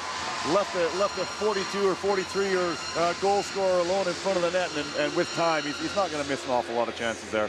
Yeah, they are the 2 top goal scorers for a reason, and they proved that point tonight. But Cardiff, you know, they all put their bodies on the line. They played a great game of hockey. They did play a great game. In fact, they played even better than anybody could have expected from them this weekend. So they pushed this game right to 7 minutes left remaining in the 3rd period to a 0-0, a 0-0 draw. And Nobody could have expected that. Nobody could have expected any more from them. They did a fantastic job, and they are a team that is formulating, getting themselves ready to win championships in the not-too-distant future. It certainly was a completely different final to what we saw last year. You know, last year at this point, completely different. Well, they were winning at 3-1 last year, the Cardiff Devils, and actually they started to fall apart. They started to erode. This year they were fortified, they were strong, they were resilient, and they hung right in there. It's just a missed assignment. It was always going to be, at some point or later, you couldn't contain every single one of the star forwards of the Nottingham Panthers, and eventually they found a way to score. Up until those 2 points of goal scorers, 50 minutes goalless, but there was so much frustration out there. There was. I mean, you know, you have to give credit to both teams for that. You know, you look at how well Cardiff played in their own end. They absorbed so much pressure, and they took an awful lot of punishment, to be fair, too. They did start dishing it out, and they did get a few chances themselves. But again, you know, you look at where was the goal going to come from Cardiff? They didn't get a second shot on net. They didn't get a lot of penetration in front of the net, and then Nottingham did all of a sudden get that. And unfortunately, netminder can't stop everything. Well, Kowalski for Nottingham, a lot of shots were hitting him. He's absorbing them, taking them in, getting a controlled face-off, and they didn't have too many times where they looked like they were running around in their own zone, Nottingham. The Devils were able to get a good shot. They did have a couple chances, but it was just a one and done, and they never got the second or third opportunity to really create confusion and create panic, and eventually that settled approach from Kowalski was just enough to be able to help his team. Okay, well, let's hand back to Dave Sims, who has got the trophy presentations for us. It just doesn't seem right that Stevie Lyle is picking up a runners-up medal, does he, Paul Thompson? What an outstanding weekend he had against Belfast and against Nottingham Panthers. Just makes me wonder whether that was the last game he'll play for Cardiff. You don't know, do you? But he was outstanding in both games. And, you know, he gave his chance. He kept it. You know, when they did break down, which wasn't very often, he made that big save and he gave his team hope, and outstanding performance. Well, he's just received the Man of the Match award. For the Cardiff Devils players, they just don't want to be on the ice at a time like this, do they? They just want to be off, they want to be in the dressing room, they just want to go home. Yeah, they just want their own time to just, you know, take in what's happened. They won't enjoy being out there because it's all about the Panthers right now, and you know, they'll pick their medals up and they'll go away, but they'll go away with their heads held high. So I thought they were a great advert for their city, their country, and British hockey. Well, the Cardiff Devils now collect their runners-up medals, led of course by Stevie Lyle to start off with. Their whole team will collect those medals. Matska, as Brempub said, his last game. Phil Hill, who still has got plenty of hockey left in him. He has to go to the World Championships very shortly. Young Hardy, who quite frankly doesn't know if he's in Nottingham or Minnesota right now, does he? But what a great effort for the lad. But straight up, his 2 shifts and then continue to play after that huge hit from Lepine. Well, Shoots mentioned that, didn't he, down there with Anna, and a couple of shifts and he got straight back at it. And him and Piggott are guys that, you know, they're not household names in the Elite League, and because of their injuries, they've come in and they've done an absolute fine job for Jared Adams. They really have. Very interesting, at the back of that queue, you'll see Neil Francis. The man in front of him, Max Brebeer. What a loss he was for the Cardiff Devils. They've had to play without not only Brad Clark, but also Big Max there as well. Yeah, and like I've said time and time again, they didn't whinge about it, they didn't bitch about it, they just got on with it. And Francis and Rivera, you know, and a special mention to Francis. He does a great job on the bench while Jared's out there. And, you know, once again, I mean, every year they get to the finals. I think this might have been their 4th loss. And credit to everybody to getting here from the Devils. Well, the Cardiff Devils will leave the ice. And the Nottingham Panthers, they just want to pick that trophy up. But what can you say? Well, one presentation party leaves. As you will see, of course, the Government Minister Ken Clark is here, and he'll be presenting the winning trophy to Danny Myers. Ladies and gentlemen, the victorious team of the... So the Cardiff Devils leave the ice, and the presentation party, led by the Nottingham Panthers owner Neil Black, is with the Government Minister Ken Clark. And Ken Clark and his wife will make the presentation to the Nottingham Panthers. Firstly, the man of the match is Craig Kowalski. Kowalski wins the man of the match award. Well, when it's 0-0 with 7 minutes to go, obviously, you know, there were two guys that were doing their job at the top of their profession, Kowalski and Lyle with that. And, you know, now the Devils have gone, I mean, there's a lot of respect in our game and in our sport, and you don't want to embarrass the people that you've just beat. The Panthers can start to enjoy this now, to start to celebrate. The ice is theirs, and you got to give them credit. Danny Myers goes off to GB, you know, in Slovenia with another championship medal in his pocket, and I think the Panthers have been, you know, exceptional the last few years. Well, the Nottingham Panthers will now collect their winners' medals. Their way forward, please, to collect their medals. Ladies and gentlemen, the team for the Panthers. So the Nottingham Panthers back to, and again a word for that, back to back. We talked about 3 Challenge Cups, but back to back playoffs. What an achievement. But you know, they're doing it, aren't they? They're the team right now that's, you know, that we've all got to look to and get to. I mean, okay, we won't talk about the league, but every time there's a cup up for grabs, these guys are either winning it or losing in finals or there and thereabouts. And, you know, they're a strong hockey franchise, and they're going from strength to strength, and it's up to the rest of us to, you know, to catch up and get above that. Dan Green, David Clark scores that empty net goal that just secured the championship. Mark Levers, Brock Wilson. What a signing he's been.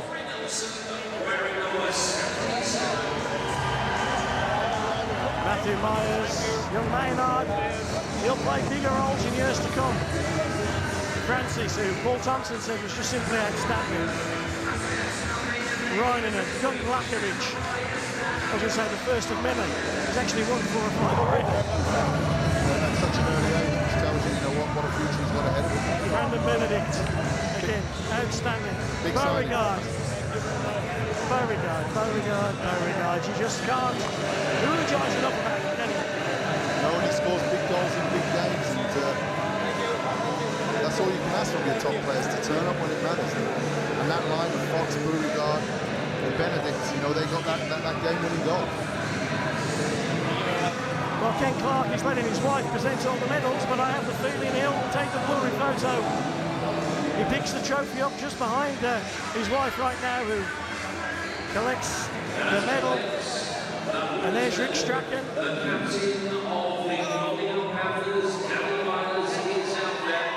Danny Myers has done this so many times. If you can make your way, here it is, ladies and gentlemen. There's only Danny Myers in the league who could just point his finger at Ken Clark and just go, just wait a minute, would you, Ken? He wouldn't mind just waiting just a minute. But Ken Clark will present the trophy, not to Danny Myers, but to Rhett Gordon. And is this Rhett Gordon's final day as a professional hockey player? He's only been with the Panthers 6 months. He's such a leader, such a winner.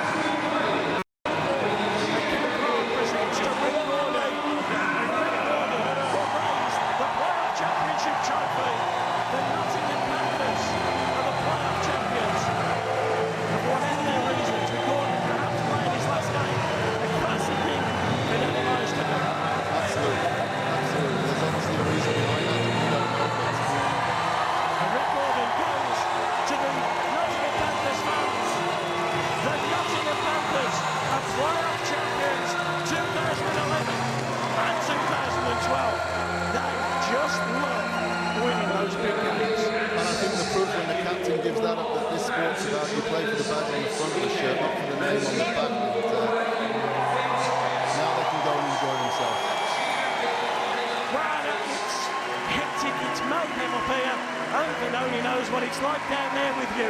What a fantastic atmosphere. Take us home. What an atmosphere. Certainly the crowd are on their feet. I mean, it is just amazing to see. Nottingham Panthers, they've done it 2 years on the road. Challenge Cup champions 3 times. Surely it's just onwards and upwards for this club. Well, you know, they are only missing the league title, and you know, that's one of those things that will come. It's a long stretch to win the league title, but in the short series like these, where it's 1 in, 1 out, you know, they're very, very good. They've always had good firepower. They've relied on their netminders, and they did exactly the same thing today. They waited. They got their chances. They had what they had to do, and they did it. This moment right now is the epitome of championship sport. And here for the Nottingham Panthers, they have the greatest of celebrations, the greatest of facilities in the UK for ice hockey. And now they probably have the strongest club, as Paul Thompson mentioned, across the Elite League at the moment. And here they win another playoff championship. And you got to give them their due. You've got to give them that respect.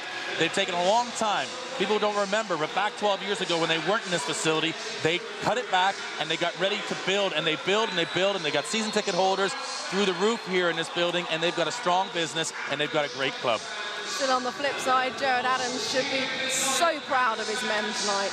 He will be. You know, they gave absolutely everything they had. You could see by the end of the game there was nothing left in the tank, and you know that's all you can expect from your team to do.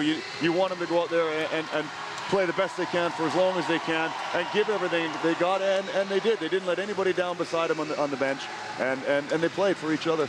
I think one of the best things that Paul Thompson says is Cardiff Devils don't make mistakes, or they don't make excuses. Okay, well, thanks for watching at home. We hope you enjoyed it as much as we have. We'll see you next season. Congratulations, Nottingham Panthers. Happy Easter.